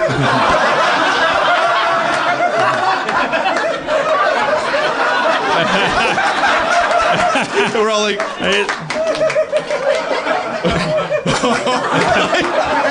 and he's doing it for us, but I think he really was doing it. Like, it was so brilliant. And he did it for like the rest of like whatever fucking not Selena Gomez, what's her name, Celine Dion song at that point. This was the 70s. But my heart will go on, probably. It probably was, yeah, some Pavarotti song. It was so fun. That town's a mess. and needs it. What do you guys think about people who are concerned about people doing drugs who don't? Because I feel like there are some of them who are concerned about people, and that's why they're concerned about people doing drugs. And then I feel like there's the 85% of them that are getting high off of other people's drug use. And are really happy to be concerned about something, like the sanctimony of it. Yeah, like whether they're, some of those people are recovered, and then you kind of go, okay, well, so you fought a demon and you're happy about it, and now you want that to be your thing. But then still, some people, I think there's just a little slice of genuinely evil people who have never done it, will never need to do it, have never done anything, have never cared about anyone, and are kind of like feeling the unconscious suspicion that maybe they're sociopaths or that they'll never have a connection to anybody, and that they've found this loophole in society where there's like this thing where it's like, oh, I'm so concerned about that person, and it's like they found like this little shortcut between, like this little wormhole that society offers where you can simultaneously be a good person but be the most villainous piece of shit in the world that doesn't care about anyone, has never done anything nice for anybody, is just filled with emotional toxicity and passive aggression and just siphons the life force off of everyone around you. And that I think a good sativa would help that. Just like a little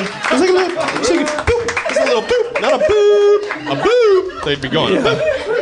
Yeah, and I think they know that, and I think that they feel that would be annihilation because it would be eliminating the part of them that is more them than the rest of them. And I think that they don't like being surrounded with any reminders that maybe you should just relax and not have that much of an opinion about anybody else.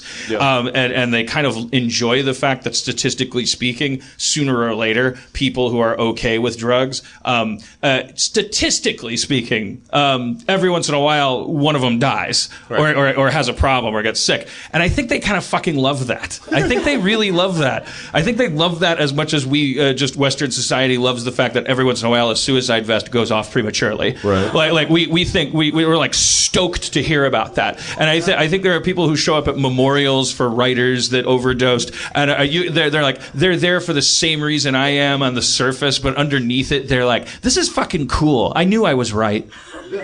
Maybe. Yeah. I don't know.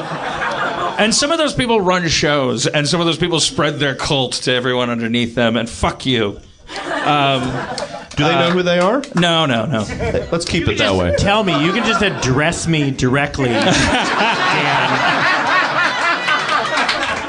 Come on, man. No, the entire time you were saying that, I was thinking about the father from the guy from Footloose, who just if he just danced, if he just tried to dance once, and he did once at his wedding or something, you know. And I never saw Footloose. No,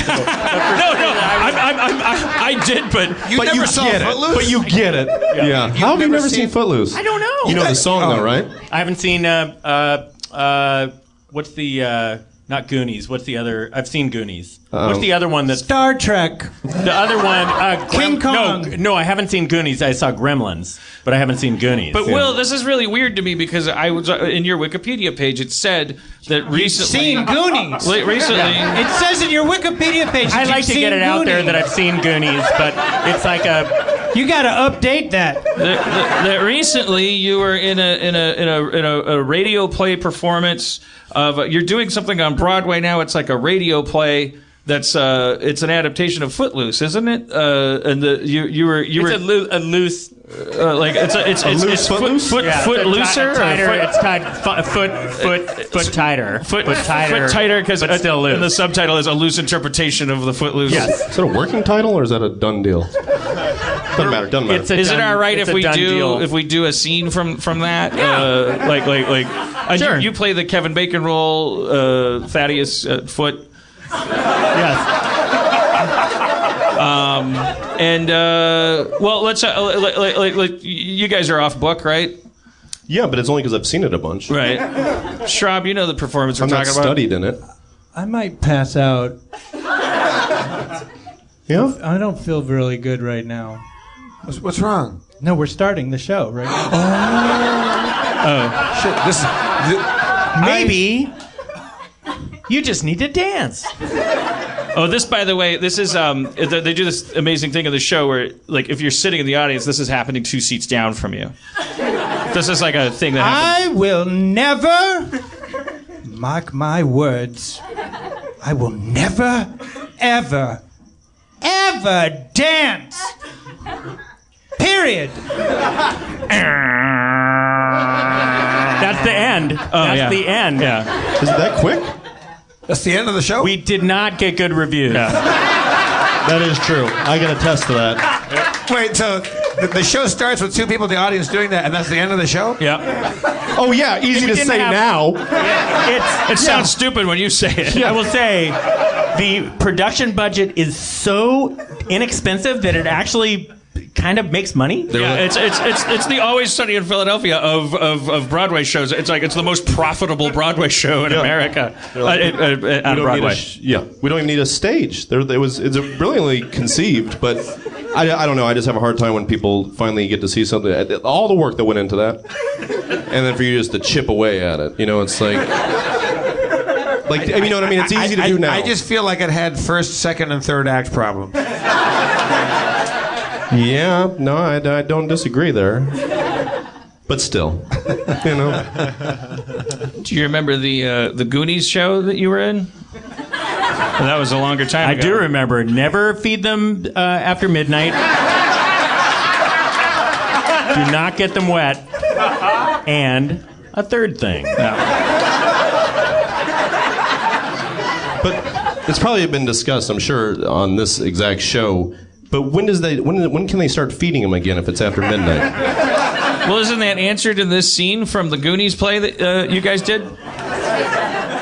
When Dan is trying to express to you guys he wants to do some improv right now. Oh shit, that was it. Oh it's shit, too seamless. It goes right by me. Oh, you're off duty. It's fine. What it is. I mean, I'm not explicit about it. Jason and Will, what you guys don't know is that Harmontown over the years, we're nearing this is our 199th episode? Is that true? Yeah. Wow. So Here we go. Here we go, everybody. 199 episodes. Christen it. We got to break it over the... Right in this bottle. What the show, as much as the show used to be a kind of a haphazard, loose, rambling thing, I think we can say that we're one of the greatest long-form improv shows of all time. We do some of the most well-crafted, storytelling, character-driven, long-form improv. What was the suggestion? Indulgence? It was Indulgence and Goonies. It was Goonies too. It's nice we finally got back to it. Yeah. People love that. Did the person that suggested still here? 2011? I'd like to take this moment to thank Jane for bringing me special absinthe, by the way. Ooh. You guys want to try some of this? This shit gets you high. Is it the real deal? Like it's real deal. Wormwood, like it gets You in the see brain? the green No fairy. Jane, did you make this glass too? I didn't. I commissioned it. I designed You commissioned the glass. Jane works at Corning Institute, right? Corning Glassworks. Corning Glassworks. She's the Tony Stark of glass blowing technology, and she said she has a gift for us. He's got half of it. Do you want to present that gift now? It seems like a good time. Oh, look at this. Oh, these beautiful tumblers. do you want to explain it?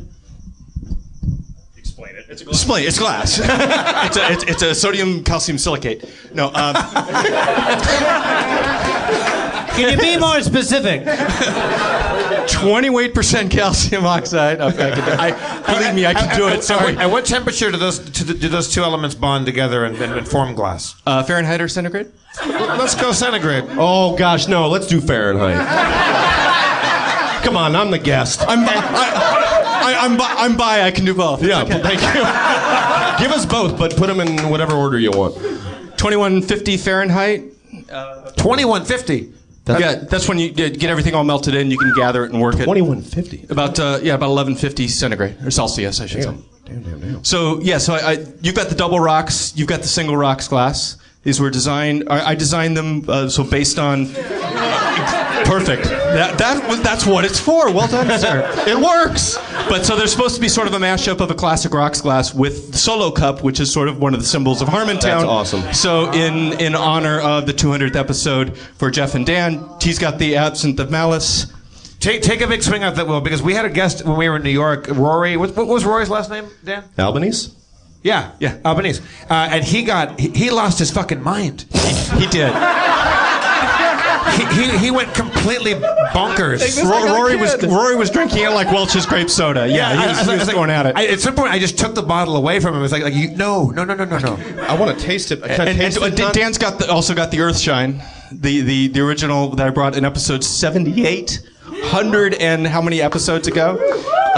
Latest version. It's not 135 proof now. I've dropped it down to about 110, so you can actually drink it. Oh. But cheers. Also, what This I love, is just Jake, the olive oil. This is no. That's the Absinthe of Malice. So you take this, you infuse it with wormwood and about 15 or 20 other things, distill it again, add some more color to it, and so that's homemade absinthe. That's just homemade. If you're listening at home Good right stuff. now, start a podcast. People just start making you booze. It's amazing. Yeah. It's what I'm here It's for. called The Secret. I found my place. Right? Well, these glasses are gorgeous. Thank you so much, That's Jane. amazing. Hey, Jane, thank you.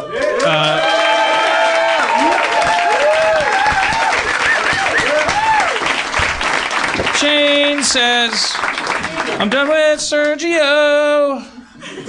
Treats me like a rag doll. 90s. I was into Jane's Addiction and Phil Collins at the exact same time. I was a master of both worlds. That's your duality. That's like your Batman Bruce Wayne. All right. Well, I was trying to pimp us to do a little improv thing because you're both so talented, but didn't work out that way. Oh, I fucked up. I didn't know It's that. not you guys. I didn't know you wanted more It's than mostly that. Schraub who knows better. I mean, the only reason I started doing it is because Schraub started doing it. Like, I never wanted to do that in this show. And then Schraub would come on, and he's delightful, and he would like go into these dumb sketches. You think I'm delightful, Dan? Here this whole time, I thought you didn't think about me like that. I thought you thought I was a fucking piece of shit. Anyways, here's Will Forte's Goonies play.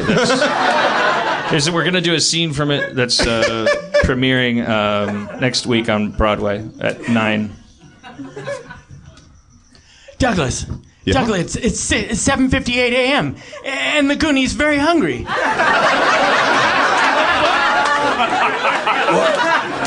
Give him something to eat. There's a half a sandwich in the fridge. I gotta go to work. How do we know what time is the appropriate safe time? I guess we gotta pop in the movie. There's no need to pop in the movie. I told you after midnight. I'm the one that gave you that movie. Claudius Johnson, Tyrell Blackman. Thanks, Claudius. But Claudius, hear me out here.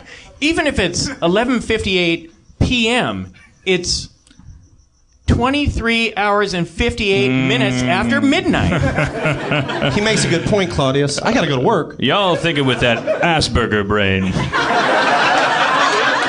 Claudius. You got to feel the Goonie rules. Feel them in your heart, and your mind will follow. Magical black man trope away! Douglas, something's happened to me inside. I'm feeling something. The left part of my body, upper part, and above my chest. What's wrong? It's beneath my rib cage. Blood's pumping through it. Your heart? That must be it. Oh, buddy, that's okay. Everyone's got a heart. Nothing you gotta be worried about. I gotta go to work. Oh, shit. I hope it's not work. Hello? What the fuck? When are you getting to work here? These newspapers are piled up to the ceiling. Will you get over here? I can't even get out of my office. I can't get out of my office with all these newspapers piled up to the ceiling. Extra, extra! extra. Oh, where should I put this one? Shut up, Tommy. I'm on the phone. I'll just put it on top of this big pile. Now they're past the ceiling. Hey!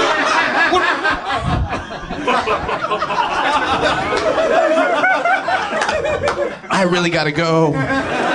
Maybe if look, we really got to figure this out. I'd love to. Hang on, star 69. Yeah. Hello. Hi, yeah. Douglas is. He's. Be careful. It's my own Who source is of income. this? I'm a busy man. Oh shit. See? A lot easier, right? A lot easier than you'd think, and then you get in there and your whole mind goes nuts. He's intimidating, but he pays so well. I know. By the way, friggin' star 69 still works. Which? God. Why do you think this is my only source of income? Because my prank phone call albums don't sell anymore. Because I can't make them. Look, maybe we can kiss this away. What? What are you talking about? I touch you once, I touch you twice. I can't show with work with all that lipstick on my face. People will think I'm a tramp. Well, then don't show up to work. Show up to the wedding altar. Are you trying to tell me that you're going to spend your father's fortune on our life? I can't think of another thing that would be more worthy of that $750. Well, then I think on the way to the chapel, we go kill that son of a bitch. And that's why I love you.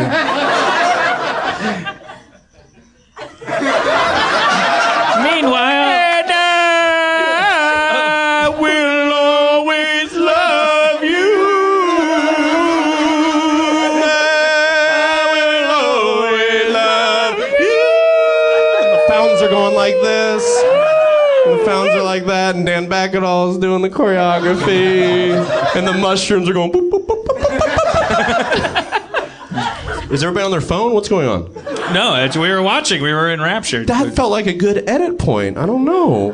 Oh. Meanwhile, in Buddy's heart, I represent anger. I represent satisfaction. And I'm John Lovitz.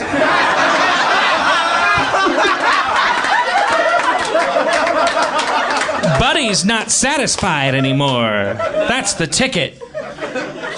Let's make him feel like dancing. Outside Buddy. Yeah, you were. I'm Douglas, your buddy. oh. You know, sometimes when I don't take my medication, I forget my name and such. Yeah, that's why you got to take it every morning and night. Buddy, it's your father.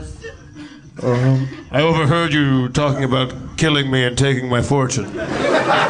Sir, that was mostly me. I got to be honest. Oh, Douglas! I never thought you two were a good match. I just wanted to let you know one thing. There's a dance competition tonight. Buddy, Douglas, Buddy's father. This is your father. Oh, shit. I overheard you talking to Buddy and Douglas about the dance contest. Yes, Daddy. I thought you died decades ago. Death is a figment. Time is man's enemy. Oh, I gotta go to work. You will go to work if you and I switch places. Yeah. Because I'm jealous of your youth. And you need to learn about acumen. Okay, but I mean, so just like switch outfits? Like you want to go to work for me? That sounds awesome. I will won't tell you work this. that way. Dad? Well, yeah, hold on. Dad, I overheard you talking about switching places with my son. You know, we have a goonie in the basement. If you think... Oh, fuck it, I'm just gonna feed him. Oh, no! No! Oh, good God! Lightning! They're turning into machine guns! Oh, no, machine gun. What have you done, Douglas? Buddy?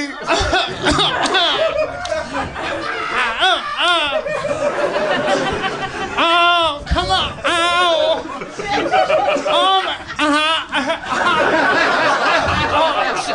Ow. Don't you fools know that if you feed a goonie anytime after midnight, even if it's in the PM of the next day, that their nipples start to shoot laser beams? But it's not the PM of the next day. It's 8:02 a.m. Oh, shit.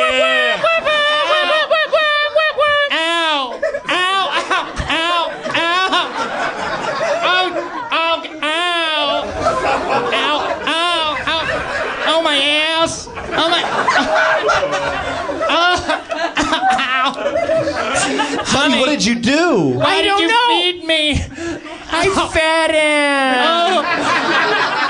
him. Sweeties. I'm a fat piece of shit now. I'm so fat. No, now he's all body conscious. Later at the dance contest. All right, everybody, it's the big dance contest. You know the rules. Best dancer wins. Everybody else dies. Oh, shake a rock and roll. What do I do? I broke both my legs earlier. Dancing doesn't require legs. It requires a spirit. Ow. You're doing it, buddy. You're doing it. Oh my God, Brenda, look at Buddy dancing with that goonie. They're amazing. I'm a fat piece of shit. I don't know how long I have to dance for. The rules were unspecified. Don't worry about the rules. Ow. Rock and roll. Just dance. Whatever happens, happens. Douglas, how did you get out of the dancing competition? Work. I gotta get a goddamn job. I declare a winner. Rock.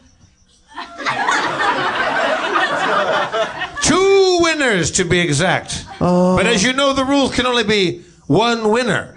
Everyone else dies. It's a dance-off between the goonie and Buddy.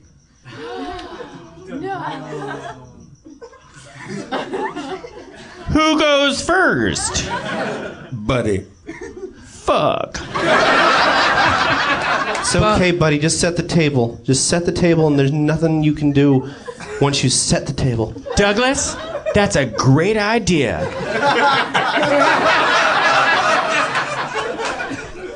Ching, ching, clink, clank, clink, clank, clank, clank.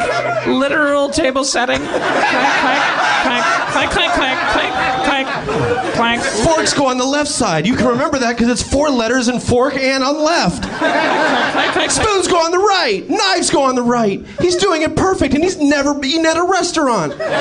What is he doing? He's setting the table. Whatever he's doing it good. Oh no, Claudius Blackman! I'm out of here. I've been noted as a trope. I set the table, Douglas. I set the fucking table. I felt like I participated in some way. You were there the whole time in my fucking heart. All right, cats and kitties, you just saw Buddy set the table. Now it's time for the final course. We got the goonie. Eat shit and die. I told you not to feed me.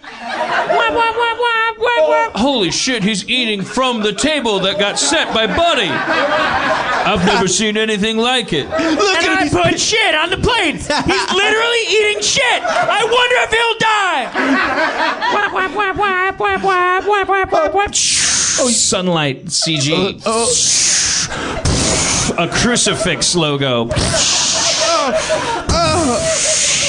The Lamb of God.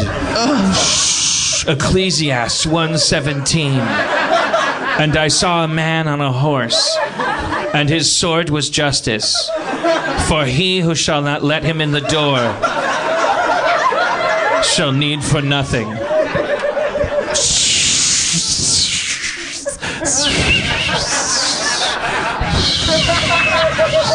I am Tetsuo. I think we have a winner, everybody. The winner is the Goonie. Oh, man. I can't believe the Goonie That's right. That's right. The winner. Y'all thought I couldn't do it, and I did it. Where's the trophy? You're all fucking dead. Give it to me. Give me the trophy. Here's your trophy, Goonie. There's one thing you might want to think about. Bruce Willis, what are you doing here? Making trophies out of silver. Goonies hate silver.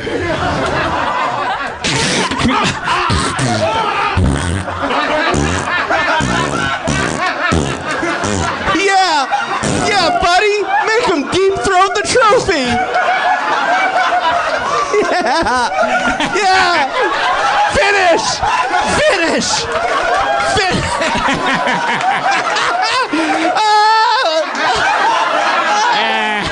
I totally participated. It's in the way that you use it. Comes and it goes. It's in the way that you use it. Wow. That's a good movie. And that was on Broadway. And that was one scene. And we were just reading it. It's great. I'm going to go see that. The thrill of live theater. You know? What a rush. Man, oh man. They say it's dead. No one's more bummed out than Piven. No freaking to have Tonys. that taken away from zero Tony nominations. Yeah. Not a single person that votes for the Tonys came to see it. Slap in the face. It's a rigged system, the Tonys. We did use a Tony song in it, so that was kind of, we did get 3 times. Feels good. That's the one. Yeah. That was it. What happened to Tony? They're still doing the show? No, seriously. I don't know. They better.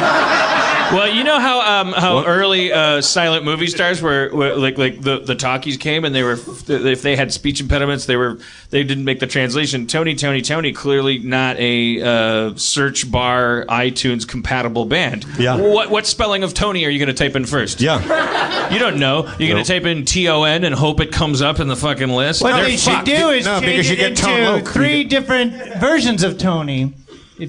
If each Tony Like the was a ego, different super version. ego, and it. That's why they're. Right there. Yeah. Isn't one of them Raphael Sadiq? The guy. I think one of those guys might be that's going on to have a very nice For real? solo career. I think. What happened to? Also, you got your Bell Biv DeVoes. What happened to the Bells and the Bivs? Spending money, man. They made a lot of money. They're just spending it. Having fun. Was top 40 music? I guess when it was top 40 music, it was like playing during the dances where I go to school. I'm like, I feel like it was all about sex. Like, I'm not saying that, I mean, obviously as the future continues, like the music, it gets more and more like, Obvious. sexual. Yeah, no. But it seemed like back then it was like, I'm remembering like when I was 16 to 18, it seemed like every song on the radio was just about, like, it was just like all the, like that song was like, if the rhythm feels good, to the baby, let me hear you. Baby. It was like an orgasm used as an instrument, and then that Poison song was like, Do me, was it, baby. Yeah, it was like everything was do me and That's what sweating happens when and bodies start slapping. I'm gonna From doing the wild thing. I'm gonna sex you up. Girl, I'll make you feel my dear. Erect and gorged with all my blood. Insert it into the corresponding hole. That's how babies get made. Yeah, exactly. There was a lot of safe sex songs too. It's weird because at that time, sex was a very dangerous thing. Yep, it was as dangerous as it was ever gonna get. And it was like, We don't have to take our clothes off. yeah. Wait, what was that? Was that? Clothes off. That was me acting like I know how to harmonize. No, but I mean, what was that? I never. Is that a real We don't song? have to take our clothes off to have a good time. Oh no. I don't remember that one. We could just play a board game and meet your parents and be a tribe. It's all about over the pants hand jobs. Try humping is the best kind because you never have to find out what's inside. Jason, how many minutes front to back do you think you spent on camera on SNL doing the Running Man? I bet if you add it up together, it's going to be a lot. It's going to seem like a lot more just in perception, but I bet it's probably 12 minutes, and it was exhausting. I have a real bone to pick with this whole new Running Man challenge. I don't like new generations taking things like I know I gave hashtag away. That was pound when I was a kid. We gave it away. But the Running Man challenge, which I love the song, I love the spirit behind it, but it's not the Running Man. And I just want to put that on record. What is the Running Man challenge? The Running Man challenge is that it's to that great song. I forget who sings it. But it's like a kid started in a high school, and it's them dancing, and then now college basketball teams did it, and it hasn't hit like water bucket challenge level, and there's no charity attached to it whatsoever. That I know of. People are just like, let's get these diseases out of the way. But it's just I challenge you to eat a candy bar. It's just exactly. For who? For me. For me. For friendship. For your tummy. You're starving. For hunger. You know, it's a bummer. A friend of mine who's hangs out at our local bar, the Drawing Room. He's an editor. And he said, "Hey Jeff, if you're free over the next couple of days, I want you to be in this. I need a couple extra clips for this music video that I'm editing, and it's like a silly song, but I think it's gonna be pretty big." I'm like, "Yeah, I don't know. It sounds dumb." And so he sent me this clip, and he sends me a clip of like what I have to do, like there's a dance I have to do. I'm like, I don't know. And so I said, like, there's some friends of mine, they should be in it, and they were in it. And he's like, I think you should be in it. Like, it'd be really funny to have you in it. And what it was the Watch Me Whip, Watch Me Nay Nay video. And I could have been in that stupid piece of shit. How funny would that be, just for me in a suit, just doing the whip or the nay nay? I don't know what it is. I'm behind. I don't know what it is. You know what it is. It's like you remember what the Macarena was? Like you're a structure guy. Like it's like just extrapolate. Well, yeah, but that's how you become a curmudgeon, is by saying, sounds like another Macarena. No. Well, only if this is just the shadow again. No, but I mean this Star Wars. But then you're not remembering how much joy the Macarena gave you, especially you. Yeah, no, me specifically. Yeah, yes, yeah. I called you about it. Yeah, because there was no 3 in the morning. Yet. Yeah, no, I know. I don't know what to do. And it wasn't even weird to get a phone call. No. That's how long ago it was. Yeah. And I was like, yeah, man, I know it's pretty intense. And I think you said it made you feel like you went to spring break, even though you never got to go to spring break or something. Whatever it was, that joy that you had at that point. People are whipping a nay-nay and getting that joy. All right. No, I did. I went to visit my parents in Florida once. Once? One time too many. That's some crazy family. They should be on TV. The Harmons. We wouldn't call it Harmontown? No. Why would you? No, I'm not cutting up this pie into any more slices. This shit's solid gold, baby. You think I want Sony Crackle getting a piece of this action? God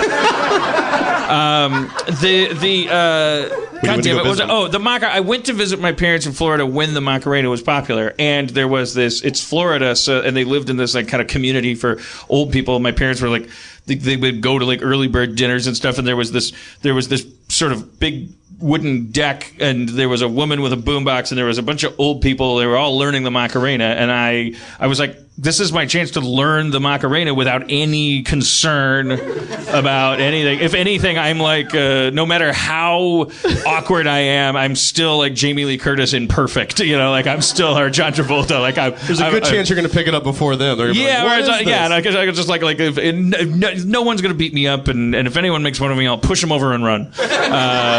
And so I, you know, my then girlfriend and I like we learned the Macarena, and it was fun. I understand the cultural. Still know it? I don't need to sign off on the cultural efficacy of popular songs. Yeah, it's there. Yeah.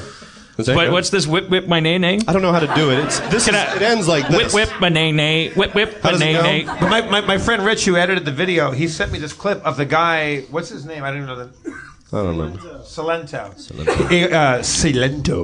And he sent me He's this served clip, with your food, but it tastes like soap. I think I still have this clip. It's Cilento talking straight to camera, saying, "All right, there's a bunch of dances in this one. This one's called the whip, and this one's called the nay nay." And so he shows them all. And one's called "Watch Me, Watch Me, Watch Me, Watch Me, Watch Me, Watch Me." Okay, the next one's called "Don't Watch Me, Don't Watch Me." Like it's just like it went on forever, and I was like, "This guy looks like a lunatic." I think you have that clip. Would you press play on that clip right now, Jeff? And press play on that clip. I think we have it right now. I think we have it. Oh yeah, I do. Play. Forte, do it.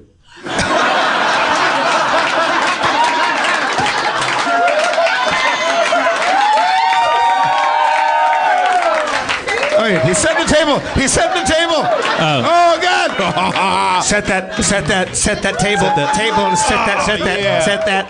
table. Well, yeah.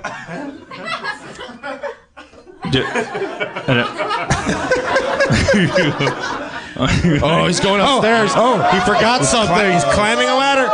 Where's he going? Oh, he's looking around. Oh shit! Oh no! There it is! He sees a bear. He sees a bear. Oh God! Oh God! No, he doesn't know what to do. He's calling. He's calling on the phone. Get out of there! Hello. There's a bear over there. He's got to do something. He's getting out the belt. He's calling on a different phone. You gotta talk to me on a different phone. No, he's talking on the other phone. Landline. This is a landline. How come I'm the landline? There's you hold on. Hold on. There's a bear. Just take it easy. Okay. Now here's the thing. You need to understand. I'm not. Oh shit! I hung up the phone. I can't believe I hung up the phone. I need to call that guy back. There's a bear. He's going everywhere. There's a bear.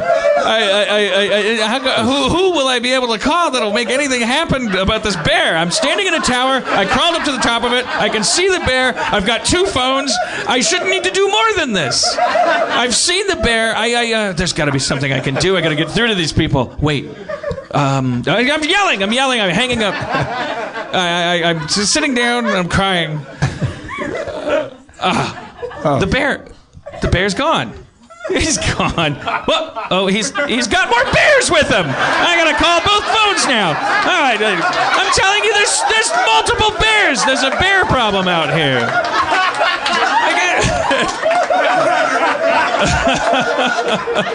Dear God in heaven, why? Oh, I destroyed my phone. I'm becoming bear. Oh wait, no. Okay, that phone's broken. I can't use that one anymore. All right, okay. I'm lighting the phone on fire. I'm putting a basket over it, and I'm making smoke signals inside the hut.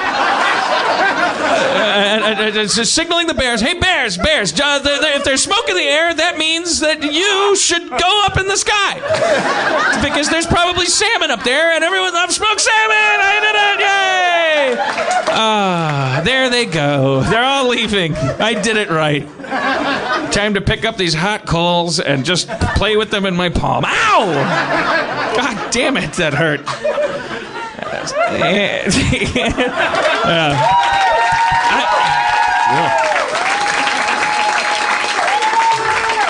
And I feel like I just meant like I thought you were gonna do the voice of the guy that was gonna do the nay and do the shit.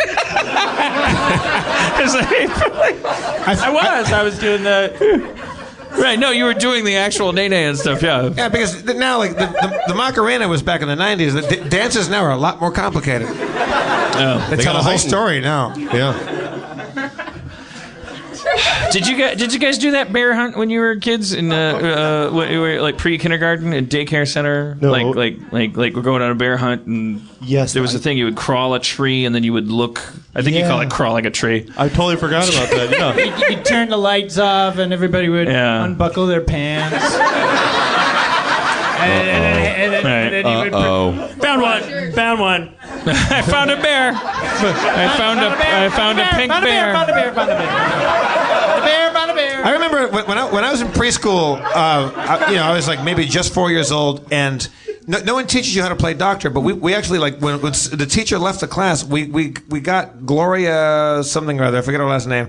She volunteered to take her clothes off, lay under the teacher's desk, and all of the men in the classroom. Well, if you just remember her lawyer's name, we can call it. For real? I forgot her last name. Gloria, I forgot her last name. We assaulted her. Gloria. So she had all of her clothes off. She took her clothes off, and me and Jeffrey Kim, who was a Korean kid, he and I were like the 2 surgeons. Why do you have to say his race? Well, it comes into play. It fucking better. You're gonna want to know he was Korean. What goes down? But it was just like the kids exploring each other's body. It was totally all right. Yeah. This was preschool? Preschool. Yeah. All right. Yeah. That's good because that really explained why we need to know his career. It really came into play. He definitely came into play. So anyway, so I'm fucking Jeffrey Kim, and I mean fucking him, Korean style. Oh, there we go. Okay, that makes sense. And the teacher comes back. I found the Elmers. What the fuck is going on here? Stop fucking Jeffrey Kim. Get that out of Jeffrey Kim right now. And put it in the... So Jeffrey Kim starts fucking the teacher. It was way out of hand, man. That was the 70s, man. It was the 70s. I don't. My principal's name was Mr. Fromgen, and I'm okay. I'm okay using that name because I would love to go to court and talk about what an asshole he was. But he loved drills. He loved not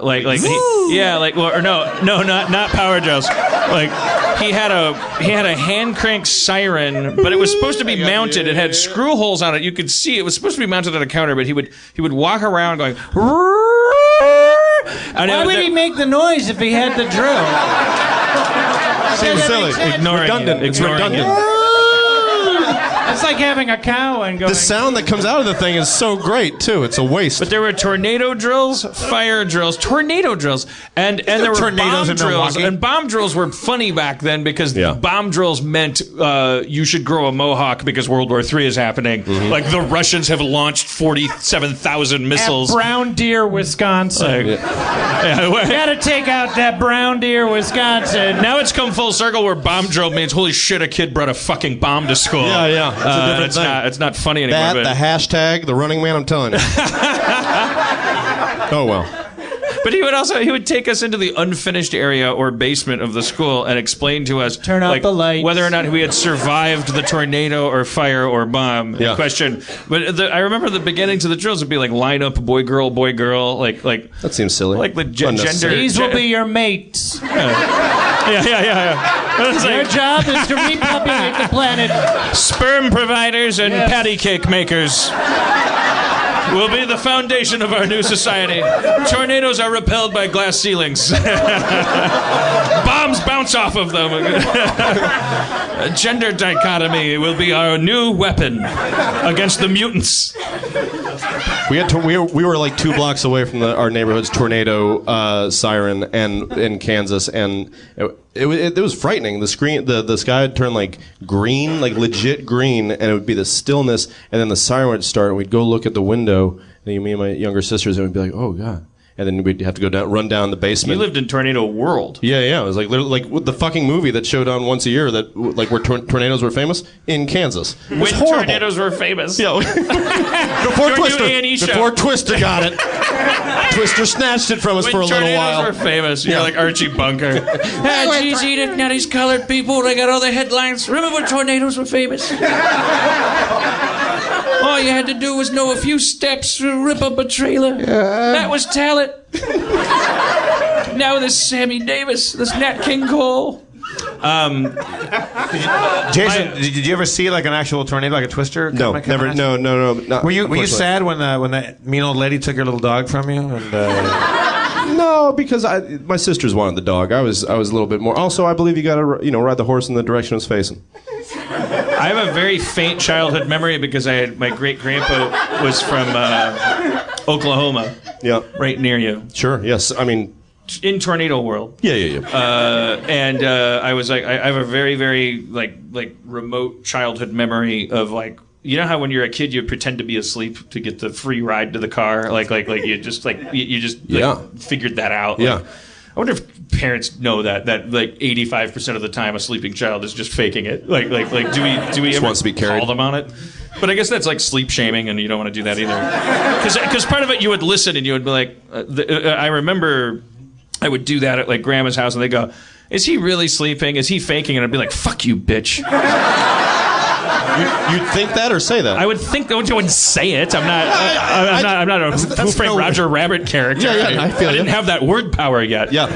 I was like, I would have been goo goo gaga, but I was like, don't you dare, like Aunt Susie. Don't you dare like sleep shame me. I could be asleep. That's what's important. All you're doing half the time I'm awake, you're hoping I fall asleep. Yeah, all you do is you always like complaining about my energy level. I like lay down in a sleeping bag and you tell me that I look cute. What do you think I'm going to keep doing? Anything that provides comfort is a potential addiction. Yeah. Just roll with it. Get me in the car, get me home, and shut the fuck up. Yeah, fucking lame. I'm the sack of potatoes you always hoped I'd be.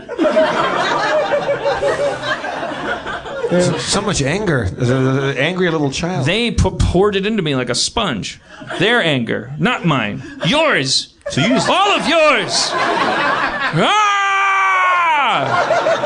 So I have this faint memory of like being carried. I was pretensy sleeping, and my dad carried me through what seemed like a tornado. There was we went to the tornado cellar. Yeah. Every place in the lower Midwest has a tornado cellar. Yeah. It's not like a special thing like bomb shelters. It's like everybody has a tornado cellar. And did you guys we just had a one? basement. We just the basement was underground. Like legit, right. So now I sound. I don't mean to brag. But yeah, it was fully underground. We hid under. Yeah, like we used to hide under the pool table. Yeah, you got to make that's a good way. What do you guys think about that earthquake thing? They go like hide under a thing. It's like, isn't that just to create a pocket of air so you die slowly? You're supposed to do it. Find a triangle, right? Yeah. You're supposed to find something that won't immediately break by the initial impact of everything above you, but that just means that you'll take days to die. Yeah, I mean. Because either something's falling, either you're aware things are falling that much on top of you, right. In which case you're either dead right away or dead in 3 days. This is my opinion. I hope I'm wrong. Yeah. But when they say like find a doorway, they're like, there's been that cynical joke of that's where they look to find you. Right. But I think that there's a truth to that where they're saying like, well, there's air pockets, structural air pockets, and that's where people have been for like 3 days. Mm-hmm. I'm somewhat claustrophobic. Yeah, but that might be a first world problem. That the second you're sort of underneath a bunch of rubble, you'll be like, oh, this is a lot worse than not. Like not existing. In the third world, they're like, actually, at least my boss isn't whipping me. Yeah. Third world, it's like the earth's shaking. This could all turn out better than it was. They're like snow day. I would only assume. When we were kids, when it would snow and we couldn't go to school, we'd run out and dig holes in the snow and stay in it. Yeah. It's like, so funny. The rest of the world is so poor. When I was a kid here, I don't know if it happens anymore, but when I was a kid, there were smog days where the air quality was so bad we weren't allowed to go outside and have recess because you would get like a burning, like painful chest. Like it was really, really bad. You couldn't go to like basketball practice or anything. You had to stay inside and not ever go outside because the smog was so bad. Yeah. Then they took the lead out of the gasoline, and I think that stopped.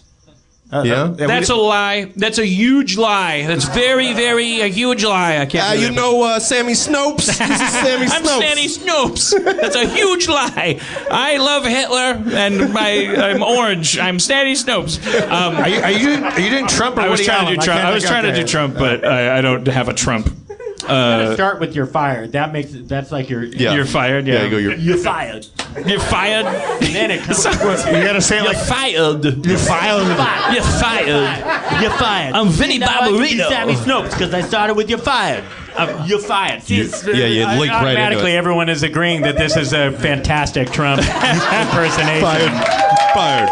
You're fired. I just shot with Dana Carvey, and he has an amazing Trump. Of course, yeah. He has these. His impressions are always like that amazing. Like What does it sound like? I can't. But as with his impressions, if you hear them, then everyone will be doing Trump perfectly because it's Will like and that George Jason. Bush thing. Will and Jason, do you know that Dan does a really good iced tea impression? No, does he?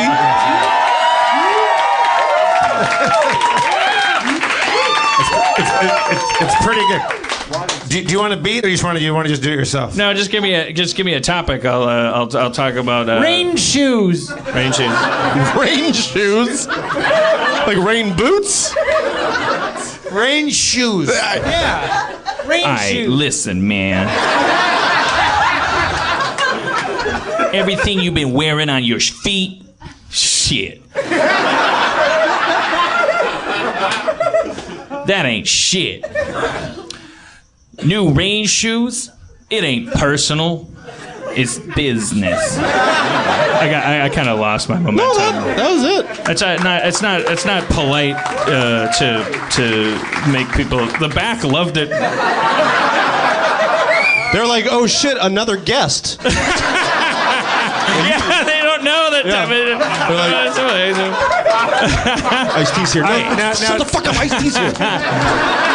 Listen, Dan and Rob. What a lot of people don't know is that Jason Sudeikis does one of the greatest Rosie Perez impressions you've ever heard. Billy, oh Billy, what is a quince? She lives right near us in Brooklyn, and Rosie Perez lives right near us. I just watched White Man Can't Jump recently. Delightful movie, an independent movie. This is really like in comparison. No, not at all. It was a big old studio movie, but when you watch it, you're just like, oh my god, this is the like... outfit that Wesley Snipes wears while playing basketball is one of the most hilarious things. No one's ever played sports wearing a painter's hat. He's like a gay Italian bicyclist. Well, no, that's what Wesley Snipes dressed like that. Wesley Snipes' outfit is just as ridiculous because it's like he's got the bicycle hat like flipped up and like a very deep cut tank top. Were you saying Wesley or Woody? Yeah, he's I'm sorry. Woody Harrelson's outfit's pretty nuts too. It's awesomely 80s. It's really good. 90s, 80s. 90s, I think, or 89, maybe 91. 90, 91. Yeah. Anyway, we saw her at a restaurant right when we first moved to the hood, and she goes, "Oh, you guys live here? Oh no." I Here think, comes the neighborhood. Yeah, exactly. Oh, Olivia Wilde lives there. Yeah. Oh, great. I kind of took it. I wear it with a badge of honor. I like that. It's like, yeah, I guess so. Yeah. She wasn't like she was. Maybe she was not kidding. Golly, this dummy thought it was a joke. Maybe it wasn't. As I'm saying it now, like, is it okay to talk about what your wife is doing while she's here? Yeah, I think so. She's just fucking a bunch of dudes, right? Yeah, that's fine. You're fine with that, right? Is this called cuckold fetish? What's it called? Well, it's not a fetish. I mean, I have no. You don't like it. It doesn't turn me on. No, right. But I don't hate it. Right. You know what I mean? It's like she did say like she's the breadwinner, and it's gonna be how it's gonna be. Yeah, but she's not. It's like she's acquires nothing except for potentially diseases and you who knows what memories that I'll. You try to be encouraging. You just say, yeah, I'm like, all right, have fun. Like, what do you say? You're just kind of like, I get it, and at the same time, you're like, I wish this wasn't the way, but then I'm also like, you know what? You know, we only get one shot on this marble. You know. For better or for worse. For better or for worse. You gotta ride that horse. The cuckold's mantra. Yeah. Hey, we only get one shot on this marble. Yeah. No, that's not wordplay. You guys are no. Oh, that's a terrible. No. I just I touched it by accident. First, there was a mistake. Yeah, that's how it started. I was like, and I was, of course, I was like, yeah, well, okay, as long as it. Because that's why I have this podium. Is I've been touching it by accident during the entire show. Is she's doing a music video or something? She's directing a music video for the Red Hot Chili Peppers. Okay. Yeah. She's had phone calls with Flea, and she's just like, oh my god, if like the 15-year-old me. Like, you know, it's one of those nuts moments for her. It's their second one. She directed an Edward Sharpe video, and then this is their second. Yeah, that doesn't. No, she doesn't need anything plugged, but I think it's worth promoting Olivia Wilde's director and producer. 100%. No, it's one of the. I mean, it's one of the most amazing things about being with her is being able to brag about her. But this one is such a cool one. I tell everybody it's more fun to brag about your partner than it is yourself. At least for me. It's like but he gets in some brags of his own.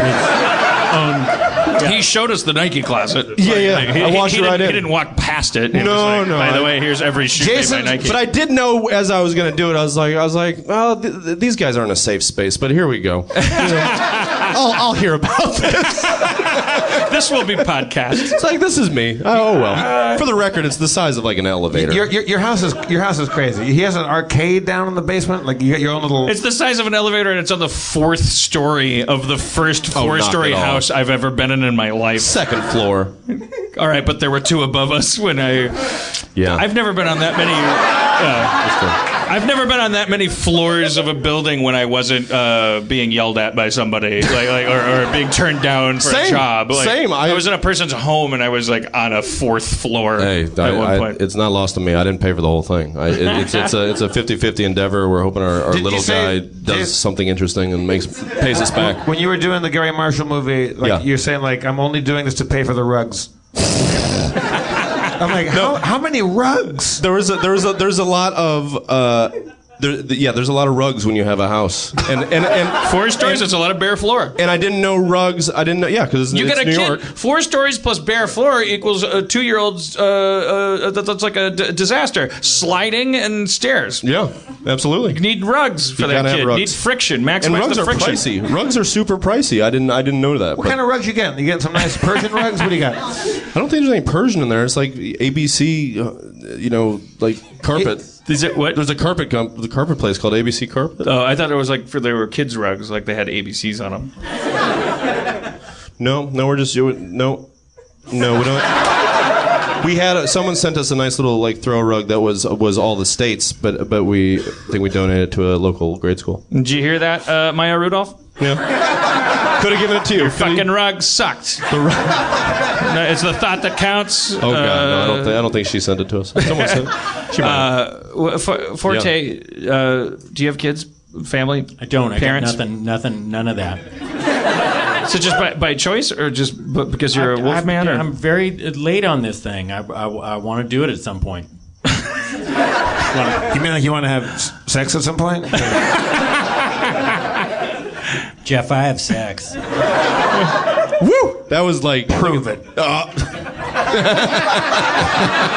Korean style. All right. Well, the show's over. No, the shit has hit the fan. The show is over. Yeah, I heard the music cue. Yeah. You're just about to talk about my lack of family and stuff like that. I was going to get to get therapeutic here. And that's been our show. Thanks for coming to Harmontown, everybody. I'm looking. Let's hear it for Spencer Crittenden, Rob Find Schraub, me out there. I'll talk to you about it. Jason Sudeikis, Will Forte.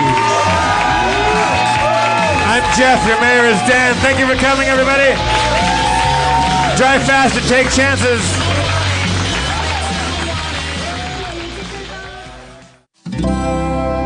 Feral Audio.